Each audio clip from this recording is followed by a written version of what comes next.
শুনি, মানে একেবারেই ছোটবেলা থেকে যেখান থেকে বলার আছে। একটু বাবা মার কথা দিয়ে শুরু করি, as I am coming from them. আব্বু খুব ছোটবেলায় আমার দাদা মারা যান। আমার বাবা তখন পৃথিবীতে আসেননি, অর্থাৎ আমার দাদির পেটে থাকা অবস্থায় আমার দাদা মারা যান। আচ্ছা। তো আব্বুর জন্ম হয় মুক্তিযুদ্ধের প্রায় 6 years আগে। সো অ্যাট দ্যাট পিরিয়ড আমাদের দেশের অবস্থা আনস্টেবল ছিল, অ্যান্ড আব্বুর ফ্যামিলি যথেষ্ট গরিব ছিল বলতে গেলে, যাকে বলা যায়।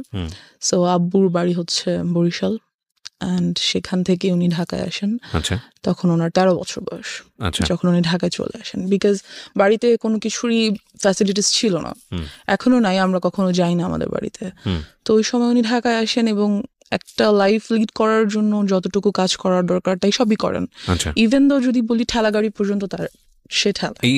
এই গল্পটা আপনি পরবর্তীতে শুনেছেন কার কাছে? হ্যাঁ, বাবার কাছ থেকে শুনেছি। My dad is one of my friends, best friends. Beautiful. Okay, so আসে এবং আস্তে আস্তে উনি এখানে থেকে পড়াশোনা করে। ঢাকা ভার্সিটি থেকে উনি অনার্স মাস্টার্স করেন। আফটার দ্যাট কামিল, যাকে বলে মাদ্রাসা লাইন, সেখান থেকে উনি পড়াশোনা করেন, ডাবল MA যাকে বলে।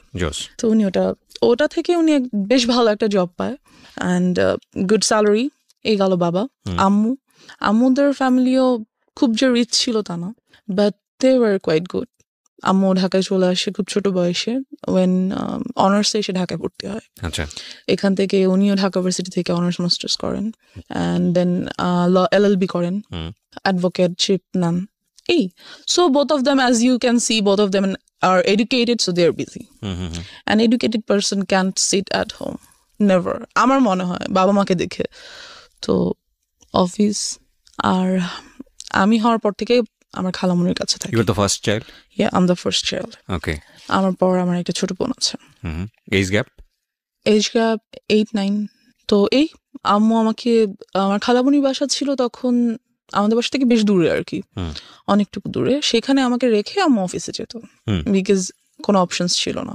আফটার দ্যাট খালামুনিরও বিয়ে হয়ে যায়, জব হয়ে যায়, সো আমি একাই হয়ে যাই বাসায়। কোন বয়সের কথা বলছেন বা কোন ক্লাসে পড়েন তখন? নার্সারিতে পড়েন। মানে আপনি রিয়েলাইজ করতেন বিষয়গুলো? অফকোর্স, আমি এখনো সবকিছু স্পষ্ট মনে করতে পারি, everything, because I felt all of those things happen with me anyways. তো আম্মু আমাকে বাসায় একাই রেখে চলে যেতেন। আমরা যে বিল্ডিংটাতে তখন থাকতাম, ভাড়া থাকতাম, ওখানে 7 তলা বিল্ডিং এর অনেক বাচ্চা কাছে ছিল, যা হয় সবার সাথে খেলাধুলা করতাম। আর মেইনলি আমি ছেলেদের সাথে বেশি খেলাধুলা করতাম ছোট থেকে। আমার কাছে হাড়ি পাতিল খেলা তেমন বেশি পছন্দের ছিল না, বরং ফুটবল ক্রিকেট বেশি পছন্দের ছিল। অনেক কাটাছেড়া করতাম। যেহেতু আম্মু নেই, বারণ করার কেউ নেই, আমি আমার মতো। তো সেই থেকে দেখা যায় আমি একা, সবাই তো জানে সেটা, আমি বাসায় একা। এখানে একটা ট্র্যাজেডি বলি, সেটা হচ্ছে আমার যে বড় খালামণি, তার ছোট মেয়ে, she is also now very happy, but at that moment she had lots of relationships and she used to talk about all this. কোথাও গেলে, কারোর সাথে দেখা করতে গেলে আমাকে নিয়ে যেত। So I used to আমি মাত্র নার্সারিতে পড়তাম, এগুলো নিশ্চয়ই এত কিছু বোঝার মতো মেন্টালিটি হয়নি। She had lots of relationship, মানে একদিন এক ছেলের সঙ্গে দেখা করতে যেত, রাইট? দেখা করতে যেত, এবং আমাকে স্কুল থেকে যখন উনি নিয়ে আসতেন বাসায়, তখন দেখা করতে যেতেন। অ্যান্ড আমি দেখতাম কথা বলছে, দেখা করছে, কেন অপোজিট অ্যাট্রাক্টস, উইচ ওয়াজ এই থটটা আমি আস্তে আস্তে বুঝতে পারতে শুরু করলাম at the age of 7 or 6 or 7। সেটা তো কখনই পসিবল না একটা বাচ্চার ক্ষেত্রে, বিকজ আমি ছিলাম ওখানটাতে। যাই হোক, কিছুদিন পর বড় খালামুনিরা বাসা চেঞ্জ করে অন্য কোথাও বাসা নিয়ে নিল। এবার যেটা হলো, আমাদের বিল্ডিং এর নিচ তলায় একটা ভাড়া থাকতো একটা মেয়ে। আমাদের বাসা যেহেতু খালি থাকতো অলওয়েজ, ওর বয়ফ্রেন্ডকে আমাদের বাসায় নিয়ে আসতো। এটা আপনার ফ্যামিলি মেম্বাররা জানতো? না, জানতো না, কেউ জানতো না। নিয়ে আসতো বলতে কি, মানে আপনি যখন ফ্রি থাকতেন তখন আসতো? আমি ফ্রি বলতে ওর বয়ফ্রেন্ডকে নিয়ে আমাদের বাসায় আসতো কথা বলার জন্য, অর সামথিং। তো আমাদের বাসার 2টো রুম ছিল, ভাড়া যেহেতু ছিলাম, 2টো রুম ছিল। সামনে ড্রয়িং রুম, মাঝখানে একটা ছোট ডাইনিং, আর ভিতরে একটা বেডরুম। তো ওই বেডরুমটাতে ও বয়ফ্রেন্ডকে নিয়ে থাকতো। আর ওটার যেটা মেইন প্রবলেম, সেটা হচ্ছে লাগানো যায় না দরজাটা। তো I use to see whatever they use to do, and mention করেই দেই, they use to have physical relationships over there, and আমি দেখতাম না। দেখতাম, ফিল করতাম লাইক কেন হচ্ছে এটা, বোঝার চেষ্টা করতাম, বা ইটস সামথিং। কিন্তু আপনি কি ওটা আপনার ফ্যামিলি মেম্বারকে নোট করতেন কখনো যে তোমরা না, যখন বাসায় থাকো না নোট তখন? করতে পারিনি, এটারও একটা রিজন আছে। তো ওয়ান ডে আমি ওর আম্মুকে বলি ব্যাপারটা, ওকে, আপুর আম্মুকে, যে আন্টি একটা ভাইয়াকে নিয়ে প্রায় আপু আমাদের বাসায় আসে। আন্টি আপুকে অবশ্যই বকা দেয়, অ্যান্ড আফটার দ্যাট ডে আপু আমাকে টর্চার করে, খুব মারে। যখন আম্মু অফিসে চলে যায় আপু এসে আমাকে খুবই মারে। আমি একটা জিনিস বুঝতে পারছি না যে আপনার বাবা মা যখন বাসায় থাকছে না তখন আপনাকে গাইডেন্স দিচ্ছে কে? কেউ না, লাইক আমি একাই স্কুল থেকে বুয়া নিয়ে বাসায় রেখে চলে যেত, হ্যাঁ, খাবার রেডি করা থাকতো, আমি খেতাম, ঘুমিয়ে থাকতাম, হোমওয়ার্ক করতাম, সন্ধ্যায় তো আম্মু চলেই আসতো। আপনাকে স্কুল থেকে পিক অ্যান্ড ড্রপ করতো কে? বুয়া, একটা বুয়া ছিল বাসায়, যে বাসার কাজকর্ম করতো। আর আপনার বাসায় আপনি যখন একা থাকতেন তখন আপনার বাসার আশেপাশের লোকজনের ইজি এন্ট্রান্স ছিল? ইয়া, কোয়াইট আমার কাছে মানে অ্যাবসার্ড মনে হচ্ছে। মনে হচ্ছে না? তাই তো। কারণ একটা যাই হোক, বাসায় একটা মেয়েকে রেখে এসেছি আমি, আশেপাশের লোকজন ঢুকছে বাসায়। yeah, এবং that's one of the faults which my mom and dad did. তারা, এটা একটা ভুল যেটা তারা আপনি কখনো করেছে। এগুলো নোটিস করতেন না বাবা মাকে যে আজকে অমুক এসেছিল বাসায় বা এমুক আসছে? করতাম, কিন্তু আপুর ব্যাপারটা করিনি তখনও। বলতাম, সবই বলতাম। আর আসলে আব্বু আম্মু এতটা বিজি ছিল, এতটা বেশি বিজি ছিল, বিকজ ইউনো যেখানে আম্মুর গাইডেন্সটা কম থাকে সেখানে আম্মুর সাথে বন্ধুত্ব হয় না। আর যখন বাচ্চাদের বাবা মার সাথে বন্ধুত্ব না হয় তখন তারা শেয়ার করতে পারে না কোনো কিছু। মাই হাম্বল রিকোয়েস্ট ইজ, আজকের এই স্টোরিটা সবাই আমাদের সোশ্যাল কন্টেস্ট এবং পারিবারিক অবস্থা থেকে চিন্তা করবেন যে আমাদের একটা শিশুর বড় হওয়ার জন্যে আমরা যতটা না খেলার মাঠ নিয়ে চিন্তা করি, ঘরের ভেতরের পরিবেশ নিয়ে কি আমরা অতটা চিন্তা করি?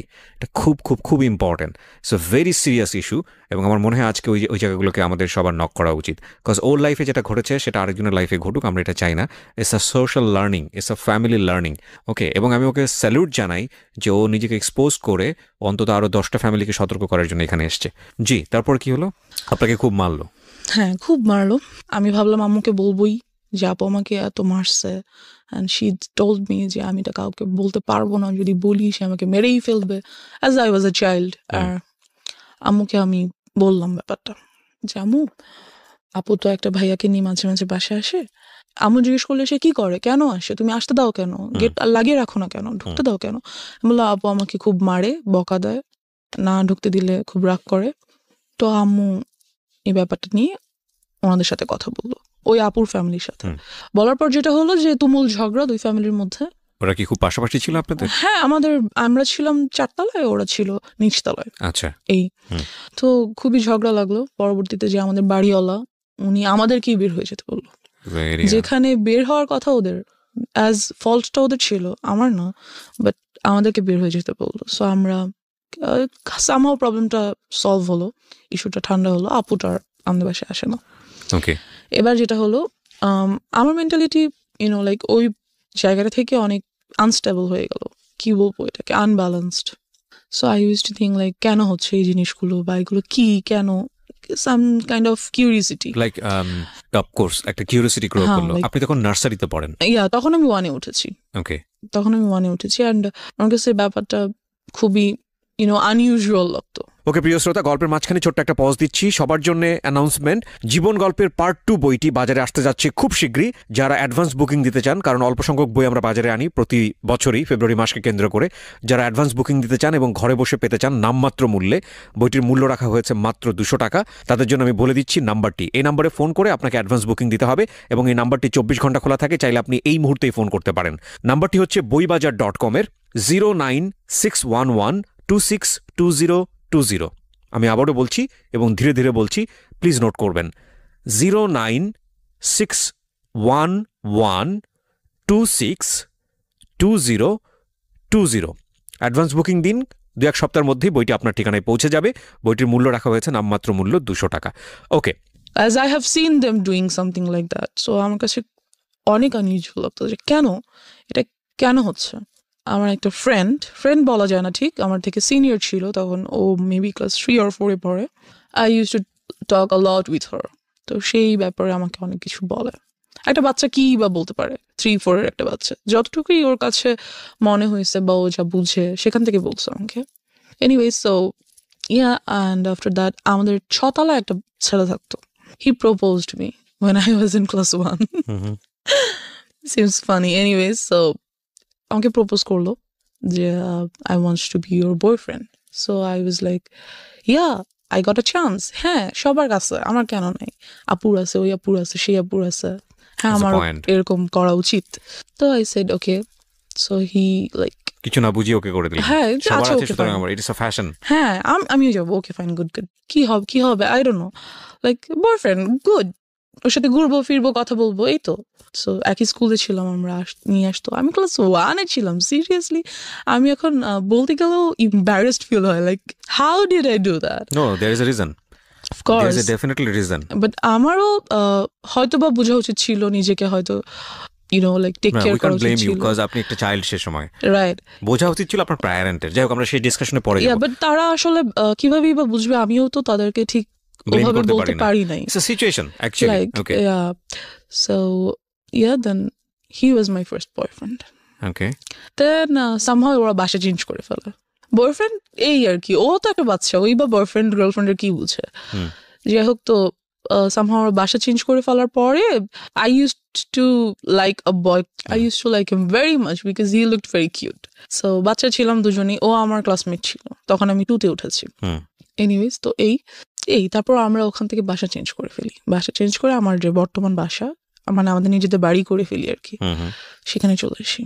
আসবার পর আমরা এখান থেকেই শুরু হয় আমার লাইফের মোস্ট ট্র্যাজিক পার্ট, বিকজ আমাদের যে এলাকাটা মেনশন করছি না, বাট কি বলবো, এলাকা বলা যায় না আসলে।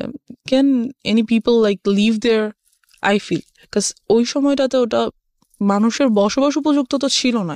Fine, I want to listen your Anyways, story, what happened there. হ্যাঁ, আমরা একটা মৃত্যুর জন্য যেটা একটা অনুষ্ঠান হয়, কাইন্ড অফ কুলখানি বা খাওয়ায়, কোনো কিছু, না কুলখানি। আই ডোন্ট নো, অনেকজনকে ডেকে খাওয়া দাওয়া করায়, আচ্ছা, সামথিং okay. Like that. অনেক ছোট ছিলাম, মনে নেই, 2-তে আমি তখন উঠেছি মাত্র। যাই হোক, তো সেখানে আমরা যাই। যাওয়ার পর যেটা হয়, আমরা একটা আমার এক কাইন্ড অফ নানা, মানে আমার আম্মুর খালুজান হয়, ওনাদের গাড়িতে করে সেখানে যাই। তো ওই গাড়ির ড্রাইভার। সো আমি একটু ছোট বাচ্চাই ছিলাম এই যে, তো সে আমাকে খুব কোলে টোলে করে নিয়ে আদর করে, এখানে ওখানে ঘুরাতে নিয়ে যায়। And then I noticed something, যেহেতু আমি অনেক কিছুই বুঝি এই ব্যাপারগুলোতে, লাইক ফিজিক্যালি কিভাবে you have to save yourself, আমি অনেকটাই বুঝি এই ব্যাপারগুলো। তো he tries to touch my private parts, and আমি বুঝতে পারি ব্যাপারগুলো, ফিল করি। সো আমি ওনার কাছে আর যেতে চাই না। কি ছিল উনি? Driver, as I said. আপনাদের ড্রাইভার? নো, যাদের গাড়িতে করে আমরা গেছি, আমার নানা ভাইয়ের driver. Okay. So he tries to like kind of, এটা first embarrassment of your life. এবং এই ঘটনা ঘটার পরে আপনি কি করলেন? তা আমি যেতে চাই না ওনার কাছে, যে না আমি, মানে ওখানেই আমরা আছি তখনও, কিন্তু আমি আম্মুর কাছে চলে যাই, যে আম্মু আমি যাবো না ওনার কাছে। কিন্তু আমি কেন যেন আম্মুকে বলতে পারি না, লাইক আমার সাথে এটা হচ্ছে, আমার এটা ফ্রি ভাবে আম্মুকে বলা উচিত, কেন যেন আমার আম্মু আব্বুর প্রতিও ওই ভরসাটা আসে না, যে না আমি বলতে পারি। I don't no Y, but আমি বলতে পারি না। সো আম্মুকে আমি বলি যে আমার ওনাকে ভালো লাগছে না, আমি ওনার কাছে যাবো না। দেন আমরা ওখান থেকে চলে আসি, অ্যান্ড খুবই ট্রিক করে উনি আম্মু আব্বুর নাম্বারটা নিয়ে নেয়, ফোন নাম্বারটা নিয়ে নেয়, যে হ্যাঁ আমরা কোথাও যেতে হলে আমাকে ফোন দিবেন, আসবো, হ্যান ত্যান ফ্যান। যদিও উনি কিন্তু আমার নানা ভাইয়ের পার্সোনাল ড্রাইভার। ওকে। সো বলে যে হ্যাঁ প্লিজ যাবো হ্যান ত্যান ফ্যান। তারপর আমার নাম্বারটা দিয়ে দেয়, এবং আরো 2বার আমরা 2টো জায়গায় যাই, এবং ওনাকে সাথে করে নিয়ে যাওয়া হয়। আচ্ছা। সো এই হচ্ছে আমার first harassment or something like that. Secondly যেটা হয়, এবং এটা আপনি কাউকে বলেননি? না, এটা আমি কাউকে বলিনি, ইভেন এখনো পর্যন্ত আব্বু আম্মুকে আমি এইভাবে বলিনি। ফার্স্ট টাইম আপনি আজকে বললেন এখানে? আমি যাই বলছি কাইন্ড অফ ফার্স্ট টাইমই, কাউকে বলিনি। This is very unlucky for us, cause আমাদের সোসাইটিতে, আমাদের পরিবারে চাইল্ড সেক্সুয়াল অ্যাবিউজ, এটার যে রেট, এটা খুবই অ্যালার্মিং। আপনারা পত্রপত্রিকায় পড়েন এইসব ঘটনা, খুব এক্সট্রিম লেভেলে যখন চলে গিয়ে একটা বড় ধরনের ক্ষতি হয়ে যায়, তখন সেটা পত্রপত্রিকায় বা সংবাদ টেলিভিশন জায়গাগুলোতে চলে আসে। কারণ বিহাইন্ড দ্য সিন এইগুলো যে কতদিন ধরে এই একটা মেয়ে বা একটা শিশু বা একটা নারী কিভাবে নির্যাতনের শিকার হয়, কিভাবে তাদের মেন্টালি তাদেরকে মানে ভয়ঙ্কর রকমভাবে ড্যামেজ করে ফেলা হয়। আমি জানি না, আমার মনে হয় এই জিনিসগুলোকে আরও বেশি বেশি করে এক্সপোজ করা উচিত, বলা উচিত। কজ আমি ভিকটিম, আমি কেন এটা বলতে পারবো না? কোথায় সমস্যা? ট্যাবুটা কোথায়? মানে আমাকে কেউ একজন সেক্সুয়ালি হ্যারাসমেন্ট করেছে, আমাকে কেউ একজন ফিজিক্যালি অ্যাবিউজড করেছে, অথচ সেটা নিয়ে আমি সোসাইটিতে মুখ খুলতে পারবো না, সেটা নিয়ে আমি বলতে পারবো না। কি আশ্চর্য মেন্টালিটি! মানে সেটা নিয়ে বললে আমার দিকেই আঙুল তোলা হবে, সেটা নিয়ে বললে আমাকে মনে করা হবে মেয়েটা খারাপ, বা ছেলেটা খারাপ, বা ওনার ফ্যামিলি খারাপ। কি ভয়ঙ্কর রকম মানে বাজে মেন্টালিটি আমাদের সমাজের। কিন্তু এই যে আমাদের এই মেন্টালিটিটা, এটাই কিন্তু যুগের পর যুগ এই প্রবলেমগুলো কীভাবে জিয়ে রেখেছে। আজকে যদি পরিবারের কাছে এই মেয়েটা এতটা বেশি সাবলীল হতো, আজকে যদি ওর বলার ক্ষমতা তৈরি হতো, ওকে যদি এনভায়রনমেন্টটা দেওয়া হতো, তাহলে ওর শৈশবটা হয়তো বা এরকম হতে পারতো না। কজ ও বলেছে একটু আগে যে this is the number one. আরও কি যে অপেক্ষা করছে আপনাদের জন্য, আপনারা একটু শুনুন, তাহলে বুঝতে পারবেন। জি বলুন। তারপর যেটা হয়, তো ওই ড্রাইভারের সাথে আমাদের আর দেখা হয় না। Anyways he is vanished somehow. So after that আমার চাচাতো ভাই আমাদের বাসায় থাকতে আসে for some reason. Somehow maybe আমাকে লাইক করতো আর সামথিং। তখন আমি ক্লাস 3-তে উঠেছি। তো ও কত বড় হবে, মেবি 9-10-এ পড়ে, এরকম হবে। আপনি তখন ক্লাস 1-এ? 3-তে পড়ি। 3-তে? বাসায় একদিন হঠাৎ স্কুল থেকে এসে দেখি ও বাসায়। ওই টাইমে যেটা হয়, আমাদের বাসায় একটা পার্মানেন্ট কাজের মেয়ে রাখা হয়। তো মেয়েটা নিজেই যথেষ্ট ন্যাস্টি পার্সন।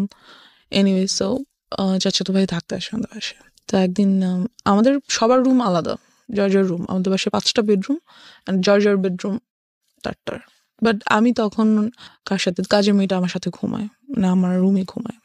তো আমি একদিন ঘুমিয়ে আছি, ঘুম থেকে ঘুমের মধ্যে আর কি হঠাৎ ফিল করি that someone is like embarrassed, had embraced me, something like that.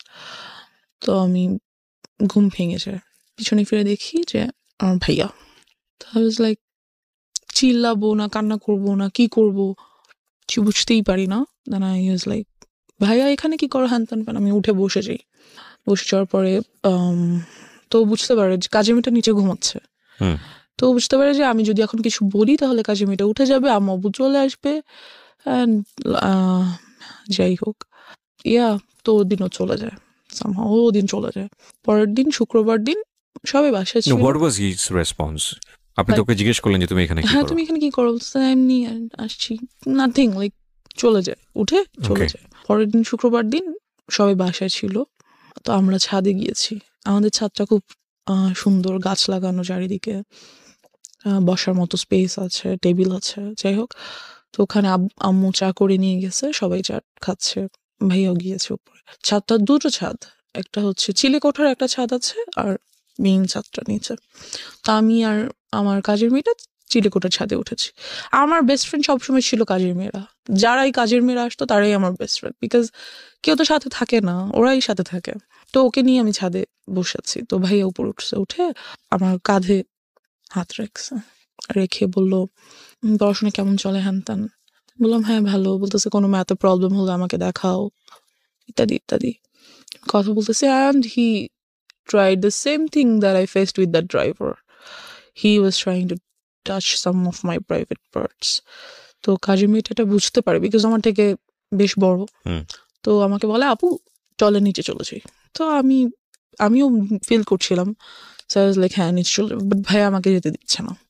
না থাকো, এখানে কত সুন্দর লাগছে, পরিবেশটা ভালো লাগছে, যেতে দিচ্ছে না।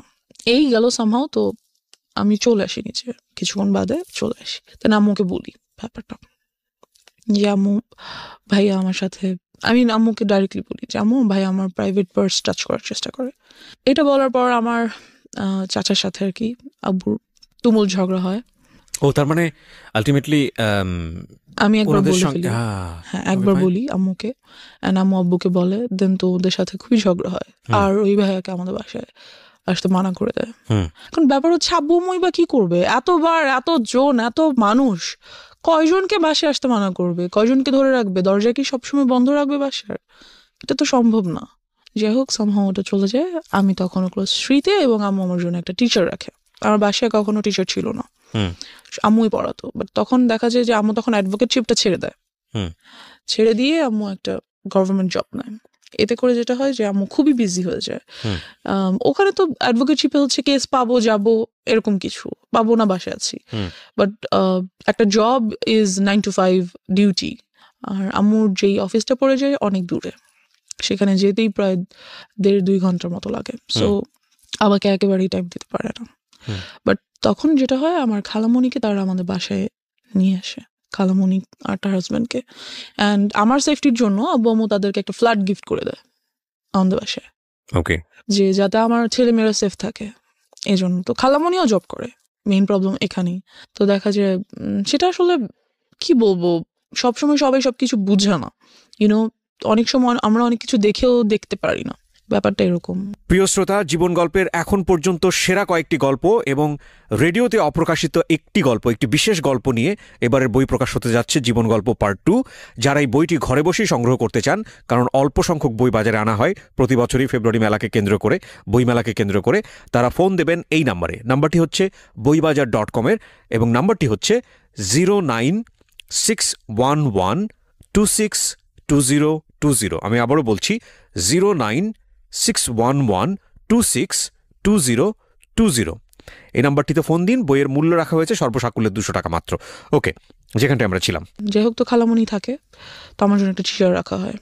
টিচারটাকে বলা হয় যে তুমি সন্ধ্যায় আসবো, কারণ আমি সন্ধ্যা বাসায় আসবো। আম্মু বলে যে আমি সন্ধ্যায় আসবো আর তুমিও সন্ধ্যায় আসবো। Your mom is lawyer. Yeah, that time উনি কি প্র্যাকটিসে ছিল? না, উনি তখন প্র্যাকটিস ছেড়েছে, মাত্র নিউ ছেড়ে একটা গভর্নমেন্ট জবে ঢুকলো। ওকে, তো ওনাকে বললো যে সন্ধ্যার পর আসতে, যেহেতু সন্ধ্যার পর আমার অফিস থেকে আসবে। এই তো আমাদেরকে আমার রুমে বসে পড়তে নিষেধ করে দেওয়া হলো।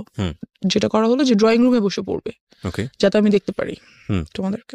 যাই হোক, তো আম্মু ড্রয়িং রুমে বরাবরই ডাইনিং রুমে বসে আম্মু অফিসের কাজ করতো ল্যাপটপে, আর আমি স্যারের কাছে পড়তাম।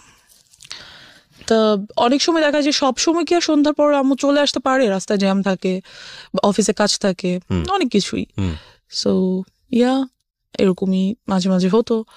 অ্যান্ড আমার স্যারকে খুব ভালো লাগতো, কারণ স্যার আমাকে খুব আদর করতো, খুব সুন্দর করে বুঝাতো, একটা টিচারকে যেভাবে ভালো লাগা উচিত। That's it. তো স্যার যেটা করে যে আমাকে অলওয়েজ স্কুলে নিয়ে পড়ায়। ওয়াই? স্যার বলতে কি, হোম টিউটর আমরা কেমন রাখি একটা বাচ্চার জন্য, অনার্সে পড়ুয়া কোনো ছেলে বা মেয়ে এরকম। তো সে আমাকে অলওয়েজ স্কুলে নিয়ে বসিয়ে পড়াতো।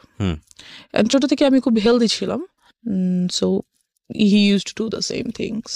তো ফার্স্ট ডেতেই তো আপনার বুঝে যাওয়া উচিত ছিল যে এটা তো আসলে ফার্স্ট ডেতে তো উনি এরকম করেনি। ওকে, আফটার 6 or 7 months আমাকে পড়াতে একটা টাইমে এসে এরকম দেন যেটা হলো যে উনি বুঝতে পারলো যে আমি এটা পছন্দ করছি না, এবং এই ব্যাপারটার পর আমি ওনার কাছে যে আর পড়ি না, ওকে, ওনার কাছে যেতে চাচ্ছি না। তো উনি করলো কি, নানান কথা আমাকে বলে, like love and relationship and কোন ক্লাসে তখন আপনি? ক্লাস 3-তে। ক্লাস 3-তে only. And I just can't understand, একটা টিচার অনার্সে পড়ে, সে কিভাবে ভাবে যে আমি একটা ক্লাস 3-এর বাচ্চাকে রিলেশনশিপ এর ব্যাপারে বলি। I don't know. তো and he said, I want to be your boyfriend. একটা teacher. and I was like, আমি আম্মুকে বলে দিব। তো বলতেছে বলো, তোমার আম্মু কখনোই বিলিভ করবে না।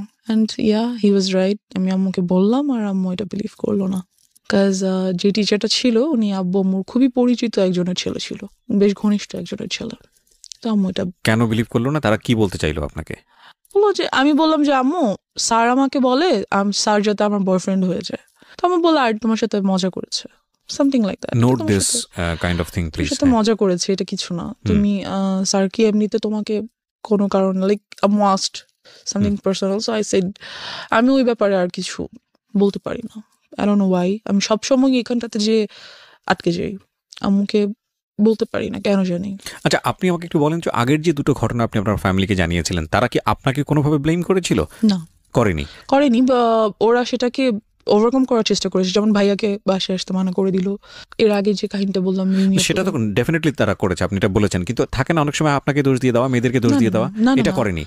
আমার আম্মু এডুকেটেড পারসন, তারা বুঝতে পারে ব্যাপারগুলো। আচ্ছা ফাইন। তো আপনাকে কোনোভাবে কি বুঝিয়েছিল যে দেখো কোনটা গুড টাচ, কোনটা ব্যাড টাচ, এবং এরকম হলে তোমার কি করতে হবে? এটা আমাকে বুঝায়নি। কারণ হচ্ছে আপনি নিজেও কি কোনো গ্লুমি সেন্সে ছিলেন যে আসলে কি হচ্ছে, কেনই বা এরকম হচ্ছে, সম্পর্কটা কেন? অফ কোর্স ছিলাম। I was very confused because ওই পর্যন্ত আমি জানতাম না, যদি আমি সরাসরি বলি সেক্সুয়ালিটি কি, আমি জানতাম না। I didn't new, so I had to face them. So আপনাকে আপনার ফ্যামিলি মেম্বাররা ক্লিয়ার করেনি যে মা আসলে এই জিনিসটা এরা ট্রাই করছে, that is actually bad thing, so you have to be aware of? এটা কখনো বলেনি। সো আপনি নিজে থেকে একটা ধোঁয়াশার মধ্যে ছিলেন। আপনার কোয়ারি হতো না, বাবা মাকে জিজ্ঞেস করতেন না যে মা আসলে সবাই কেন এরকম করছে? হতো, বাট আমি কেমন করে মানে আমি কেন যেন আনকমফোর্টেবল ফিল করতাম ওই ব্যাপারটাতে, জিজ্ঞেস করতে, লাইক আমার ভালো লাগতো না, বা আমি চেতাম না, বা চাইলেও পারতাম না, এরকম কিছু। তো যাই হোক, তো স্যারকে বলা হলো, তো স্যার আমাকে 1.5 year পড়াইছে। তো অ্যাট দ্যাট টাইম যখন 1 year কাছাকাছি প্রায়, তো he gave me a love letter. সে সেখানে লিখেছে, আমি তোমাকে অনেক পছন্দ করি, তোমাকে আমি অনেক আদর করব, তুমি ঠিক মতো পড়াশোনা করো, বড় হও, দেন আমি তোমাকে বিয়ে করব, হ্যান ত্যান ফ্যান। তো আমি আম্মুকে দেখানোর পরিবর্তে সেটা আমার ফ্রেন্ডকে দেখালাম, স্কুল ফ্রেন্ডসদেরকে। তখন আমি পড়ি ক্লাস 3-তে। যে কাহিনীটা হলো সেটা হচ্ছে ওই ব্যাপারটা নিয়ে পুরো স্কুলে কাহিনী হয়ে গেল, তো যে ওই মেয়েটাকে ওর স্যার লাভ লেটার দিছে, এন্ড প্রিন্সিপাল আম্মুকে ডাকলো। এবং কাহিনীটা শুধু ওই পর্যন্তই হলো না যে লাভ লেটার হয়ে গেল, ওরা বিয়ে করবে, ওদের কতদিন পরে ওদের বেবি হবে, হ্যান ত্যান, বাচ্চারা যা করে নর্মালি, মানে বিশাল কাহিনী, পুরো স্কুল জানাজানি হয়ে গেল এটা। আম্মুকে কিন্তু আমি তখনও বলিনি, ইভেন দো লাভ লেটারটা আমি স্যারকে কোনো রিপ্লাইও করিনি, কিছুই না, বাট ব্যাপারটা পুরো স্কুলে কাহিনী হয়ে গেল। অ্যান্ড প্রিন্সিপাল ডাকলো আম্মুকে, সো আম্মু গেল, ক্লাস টিচার, প্রিন্সিপাল সবাই মিলে বললো আম্মুকে যে এরকম এরকম কি হয়েছে, আমরা তো জানি না, কেন স্কুলে এত গুজব, হ্যান ত্যান। যেটা ওদেরকে বলা হলো যে আপনি আপনার মেয়েকে স্কুল থেকে নিয়ে যান, ডিরেক্টলি বলা হলো যে নিয়ে যান স্কুল থেকে, আপনার মেয়ে আজে বাজে গল্প করে, ও বাকি বাচ্চাদেরকে নষ্ট করে ফেলতো। আমি কিছুই করি নাই, কি বা করবো, আর আমি বুঝি বা কি বলবো, বা কি আজে বাজে গল্প বা কি করবো, বাট যাই হোক এরকমটা বলা হলো। অ্যান্ড ও স্কুল থেকে আমাকে নিয়ে আসা হলো, আম্মু নিয়ে আসলো, অ্যান্ড ওই টিচারটাকে বাদ দিয়ে দিল। দেন আপনি তো ফ্যামিলিকে বললেন যে ঘটনাটা কি ছিল? আমাকে লেটারটা দেখালাম। আচ্ছা, তারপর? That's it. তো লেটারটা দেখে আম্মু আমাকে কিছুই বললো না, কিছু জিজ্ঞেস করেন? নাথিং, সে জাস্ট টিচারটাকে বাদ দিয়ে দিল। দিয়ে ইট ওয়াজ আ ওয়ান কাইন্ড অফ, আমি জানি না বাবা মায়ের ক্ষেত্রে আমি কি ওয়ার্ডটা ইউজ করবো, because they are just gifted from Allah. But see, আপনি যেদিন প্রথম দিন বলেছিলেন আপনার মাকে যে he wants to love me, ওই সময় যদি সে বিশ্বাস করে স্টেপটা নিয়ে নিত, তাহলে কিন্তু আজকে এইরকম একটা ডিজাস্টার হতো না আপনার লাইফে। সি, এটা কত বড় হচ্ছে। ও কিন্তু আপনারা একটা জিনিস খেয়াল করবেন ভেতরে গিয়ে, আমি বারবার ইন্টারাপ্ট করছি, ও বারবার এম্বারেস ফিল করছে ফ্রম ড্রাইভার, যে গেল ড্রাইভার, বাসায় আসলো কাজিন, আত্মীয় সম্পর্ক, সেও তাকেও বের করে দেওয়া হলো, ইভেন ইট ইজ টিচার, সেও চলে গেল। এবং কোথায় ক্ষতি হলো দেখেন, ওর স্কুল যেখানে ওর ফ্রেন্ডসরা আছে, যেখানে ওর অনেক বড় একটা বন্ডেজ তৈরি হয়েছে, সেখান থেকে ওকে কুইট করে নিয়ে আসতে হচ্ছে। তার মানে ওর এই জিনিসটা সম্পর্কে কিরকম ভয়াবহ একটা সেন্স ওর চাইল্ডহুডে গ্রো করছে। মানে আমরা কিরকম একটা সোসাইটিতে বসবাস করি। ওকে, তারপর? যে স্কুলটাতে আমি ছিলাম ওটা অনেক স্বনামধন্য স্কুল ছিল, আমরা মেনশন করতে চাই না, মেনশন করছি না, অনেক সিনারি বাংলাদেশে এরকম বিহাইন্ড আন্ডার দ্য সিন এরকম। হ্যাঁ, ওখান থেকে এসে আমার এলাকার একটা স্কুলে ভর্তি হতে হলো। ওকে, তো ওখানে ভর্তি হওয়ার পর যেটা হলো যে ওই টিচারটা যাকে আমি বাদ দিয়ে দিয়েছে, সে মাঝে মাঝে স্কুলের সামনে এসে দাঁড়িয়ে থাকে, অ্যান্ড এই ব্যাপারটাও আমি আম্মুকে বললাম। চিপস নিয়ে আসে, চকলেট নিয়ে আসে, বেলুনস নিয়ে আসে, হ্যান ত্যান। তো আম্মুকে অনার্সে পড়ুয়া, হ্যাঁ অনার্সে পড়বো, মেবি ফার্স্ট আর সেকেন্ড ইয়ারে পরে এরকম কিছু হবে, যাই হোক। তো নিয়ে আসে, তো আমি আম্মুকে বললাম যে আম্মু স্যার প্রতিদিন এসে দাঁড়িয়ে থাকে, আমাকে নিয়ে যেতে চায়, বাসায় পিছন পিছন আসে, বেলুন দেয়, চিপস চকলেট দেয়, হ্যান দেন। তো আম্মু করলো কি, আমাকে আনা নেওয়া করার জন্য একটা বুয়া রেখে দিল 1000 টাকা বেতন দিয়ে, যাতে অ্যাটলিস্ট ওই লোকটা না দাঁড়িয়ে থাকে। এবার যে টিচারটা রাখলো, ওর বাবা মা অনেক নিম্নমানের আর কি, খুব গরিব, তারা স্লামে থাকে। ওর বড় আপুর বিয়ে হয়ে গেছে, সেখানে একটা বেবি আছে, হাজবেন্ড ছেড়ে দিচ্ছে, লাইক ওদের ফ্যামিলিতে খুব ট্র্যাজেডি। বাট ওই ছেলেটা খুবই ব্রিলিয়েন্ট, অলওয়েজ স্কলারশিপে পড়াশোনা করছে, এখন অনার্সে যে উঠছে সেটাতেও উনি ফ্রি পড়াশোনা করছে, ইংলিশের teacher. And as you can see I am quite good at English. বলবো just because of him? No, not like that. Not he like teaches that. you. Yeah, he teached me. He teached good, but one more tragedy over here. যাই হোক, তো উনি এরকম কিছুই ছিলেন না, বরং খুবই রাগী, বদমেজাজি অ্যান্ড টর্চারেবল টিচার ছিলেন। পড়া না করে রাখলে মারতেন, এবং প্রচুর মারতেন। কোন ক্লাসে তখন আপনি? আমি তখন ক্লাস 4-এ পড়ছি, প্রায় শেষের দিকে। ওকে, যাই হোক, তো অ্যান্ড একটা টাইমের পরে দেখা গেল যে পড়া না করার জন্য আমার সেক্সুয়ালি হ্যারাসড হতে হবে। মানে কি? So what was the story? Tell me, what was the first day storyটা কি ছিল? যেটা হলো যে আম্মু ওনাকে রাখলো, অ্যান্ড এই টিচারটাকে আর আম্মু রাতে আসতে বললো না, হুম কারণ আম্মু ওনাকে অনেক বিলিভ করতো, অ্যাজ ওর বাবা মা আমাদের কাছ থেকে অনেক ফেভার নিত, হুম অনেক ফেভার নিত। সো আম্মু অ্যাটলিস্ট ভাবছে যে ওর বাবা মাকে আমরা এত ফেভার করি, হুম সেটা আমাদের প্রতি লয়াল থাকবে। হুম বাট এরকম কিছুই হলো না। যাই হোক, তো উনি বাসায় আসতেন অ্যান্ড আমাকে বকা দিতেন। বাসায় কেউ ছিল না, আমার ছোট বোনটা ডে শিফটে পড়ার কারণে সকাল 10টায় বের হতো, আসতে আসতে সন্ধ্যা 6টা হুম 7টা বেজে যেত। হুম কোচিং টোচিং করে একবার বাসায় আসতো, তো জি দেখা গেছে যে আমি বাসায় একা। সো আমার বোনটা বুঝতে পারতো that he is trying to do something with me, and সে সেটা আম্মুকে বলতো। আই ডোন্ট নো কেন আম্মু কেয়ার করে নাই, না কেন আম্মু এটা বুঝতে পারে নাই, আমি জানি না। এনিওয়েজ, সো সে আমাকে পড়াশোনা করার জন্য আমার প্রাইভেট পার্টে মারতো। কিভাবে এক্সপ্লেন করবো, আই ডোন্ট নো। না, you don't need to. So he used to do all the things which I didn't like at all. What is this? Dude, what are you doing? একটা teacher এরকম করতে পারে না। So সে আমাকে 1 বছর পড়ালো, আমার result অনেক ভালো হলো, বাট আরেক সাইড দিয়ে রেজাল্ট হয়তো অনেক খারাপ হয়ে গেল। আমার mentality or my thoughts were hurt. Then ব্যাপারটা আমি আম্মুকে বললাম না, কিন্তু খালামণিকে বললাম। মানে আর কত আর বলা যায়? কত? দেন আমি খালামণিকে সব বললাম এবং খালামণির কাছে খুব কান্নাকাটি করলাম। তো খালামণি বুঝতে পারলো ব্যাপারটা। অ্যান্ড মেনশন করে দিই, খালামণি একজন psychologist. Oh very good. Psychologist or psychiatrist? whatever, I don't know. সে কি ট্রিটমেন্ট করে? মানে না, ছেড়ে দিয়েছি, এটাও নিয়ে ছেড়ে ওকে, দিয়েছি। সাইকিয়াট্রিস্ট, হ্যাঁ। whatever. সো আমি খালামণিকে বলার পরে খালামণি ব্যাপারগুলো আম্মুকে খুব ভালোভাবে শেয়ার করলো। আম্মু যেটা হলো যে বুঝার পরিবর্তে আম্মু খুব রাগ হয়ে গেল যে আমি কি করব, কয়টা টিচার চেঞ্জ করব, একটা আনছি এটাও বলে এটা, আরেকটা আনছি এটাও বলে এটা, সবগুলাকে বাদ দিচ্ছি। এটা কেউ আসলেই এরকম হচ্ছে, না কেউ পড়াশোনা করতে যাচ্ছে না? হুম কি করব, কয়টা টিচার বাদ দিব, টিচার পাবো কোথায়? অ্যান্ড আমাদের যে এরিয়াটা ছিল সেখানে ভালো টিচার পাওয়াও খুব মুশকিলের ব্যাপার ছিল। So she was like fed up, আমি করবোটা কি? বাবাকে বলতে পারছে না, কেন বলতে, সে জানে কেন বলতে চাচ্ছে না বাবাকে ব্যাপারগুলো। অ্যান্ড এই টিচারটাকেও আম্মু বাদ দিয়ে দিল এক পর্যায়ে। যে বাদ দেওয়াতে যেটা হলো, বাদ দিবে আর কি, 1 মান্থ পর বাদ দিবে, হুম এরকম, মানে মাসের শেষে তো বাদ দিতে হবে, এরকম কিছু। The biggest tragedy of my life. একদিন স্যার 1টা 1:30টার দিকে বাসায় আসলো। স্যার খুব ভালোভাবে জানে এই টাইমে আমাদের বাসায় কেউ থাকে না, এবং স্যারের বিকেল 5টার আগে আমাদের বাসায় ঢোকা নিষেধ। আম্মু বলে দিয়েছে তাকে যে তুমি আসবে না, বিকেলের আগে বাসায় আসবে না। বিকেলে আমার খালামণি বাসায় চলে আসে আর কি। তো সে যেটা করলো যে 1:30টার দিকে বাসায় আসলো। ওই সময় যেটা কাজের মেয়েটা আমার খালামণির বাচ্চাদেরকে নিয়ে তাদের ফ্ল্যাটে ঘুম পাড়াচ্ছে, হুম আর আমার ফ্ল্যাটে আমি একা। তো কলিং বেল বাজলো, আমি গেট খুললাম। খোলার পর দেখলাম স্যার। বললাম স্যার এখন তো আমি পড়বো না, আমি তো মাত্র স্কুল থেকে এসেছি। তো সে বললো যে আমার আজকে অনেক কাজ আছে বিকালে, এখনই পড়া শেষ করতে হবে, তুমি বই নিয়ে আসো। তো অ্যাজ ইউজুয়াল আমি বই আনতে গেলাম আমার রুমে, যেহেতু আমার রুমে পড়া নিষেধ।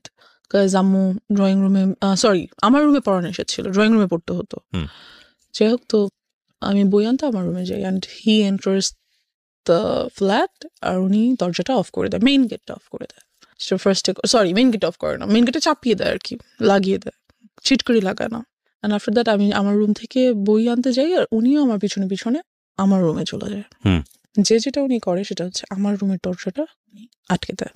আটকে উনি আমাকে ফার্স্টে 2টা চড় দেয়, দিয়ে একটা লাথি মেরে খাটের মধ্যে ফেলে দেয়। যেটা করে, আমি স্কার্ট পরা ছিলাম, অ্যান্ড ওটা উনি ছিঁড়ে ফেলে। আফটার দ্যাট উনি আমাকে আমার পায়ের উপরে পা দিয়ে, হাঁটু দিয়ে বসে, আমার গলার উপরে কোলবালিশ দিয়ে দেয়, আর মুখটা খুব জোরে চেপে ধরে। So I was like stuck. হয়তো আল্লাহই কোনোভাবে হেল্প করছে আমাকে, যে ঠিক ওই টাইমটাতেই আমাদের মাঝখানের ফ্ল্যাটের এক ভাড়াটিয়া উপরে আসে, তার চিনি লাগবে। সো এসে উনি দেখে যে দরজায় টিচারের ছেলেদের জুতা, যেহেতু আমাদের বাসায় ছেলেদের জুতা আসে না, থাকে না কখনো। সো নক করা মাত্র দরজাটা খুলে যায়, ধাক্কা দেওয়া মাত্র ঢুকেই ফিল করে যে ভিতরে আমার রুমে কেউ আছে, and something is going on. আমি হয়তো চিল্লাতে পারছিলাম না, বাট সাউন্ড তো করতে পারছিলাম, ধস্তাধস্তি তো করছিলাম। সো উনি বুঝতে পারে ব্যাপারটা, বুঝে উনি খুবই প্রচন্ড জোরে আমার দরজায় নক করে, অ্যান্ড স্যার নকটা শুনেই আমাকে ছেড়ে উঠে দাঁড়িয়ে দরজাটা খুলে টেবিলে চলে যায়, যে বসে থাকে, অ্যান্ড আমার দিকে জাস্ট একবার তাকায়, লাইক আ লুক, আমাকে সাবধান করে দাও, হেই ডোন্ট ইউ ডেয়ার, কাউকে বলা যাবে না, সামথিং লাইক দ্যাট। তো আমি যেটা করি, আমি দৌড়ে আন্টিকে জড়িয়ে ধরি অ্যান্ড কান্না করে দিই, আন্টির কাছে কান্না করি খুবই, যে আন্টি আমাকে কোলে নিয়ে ওনাদের বাসায় চলে যায়। তখন আমি ক্লাস 5-এ পড়ি। নিয়ে যায় এবং জিজ্ঞেস করে কি হয়েছে, ইতিমধ্যে স্যার বাসা থেকে বেরোয় চলে যায়। এরকম একটা অ্যাটাক উনি কেন করলো? কোন Because ধরনের ওই যে কোনো আমি রেশারেশি? খালামণিকে বলেছি, ও, তার আম্মু যে তার মাকে বলেছে, তার so ওনাকে কি বিষয়টা আগে থেকে নক দেওয়া হয়েছিল আপনার ফ্যামিলি থেকে, না তোমাকে বাদ দিয়ে দেওয়া হচ্ছে বা এরকম কোনো এই মাসি? মেবি আই ডোন্ট নো, অবশ্যই না হলে উনি এরকম করার তো কথা না। Okay, so what was his intense basically? কি ট্রাই, মানে কি চাচ্ছিল সে, যেহেতু জিনিসটা হয়তো সে ভাবছে যে আমাকে যেহেতু বাদ দিয়েই দিচ্ছে, আমার নামে একটা বদনাম হচ্ছেই, তাহলে বদনামটা কিছু না করে কেন হবে, আমি কিছু করি দেন হোক, মেবি সামথিং লাইক দ্যাট। কিছু যে সে করেনি তা তো না, কিছু তো সে করেছে, Right. কিছুটার তো আর বদনাম হবে না, যখন বলে বদনাম হবে তখন তো ফুল বদনামটাই হবে। ফুলটাই হবে। তো Okay. সে চাইছে তো আমি ফুলই করি, Okay, কেন যাই হোক। করবো না। তারপরে কি হলো Something আপনার like that. খালামণির সঙ্গে? খালামণি না, সরি, আন্টি আর কি, আন্টি, পাশের বাসার আন্টি, পাশের হ্যাঁ। বাসায় আন্টি। তো আমি খুব তখন তো বাসায় কেউ নেই, তো কান্নাকাটি করার পরে আম্মুকে আন্টির সাথে সাথে ফোন করলো, হুম, ফোন করে ব্যাপারটা বললো।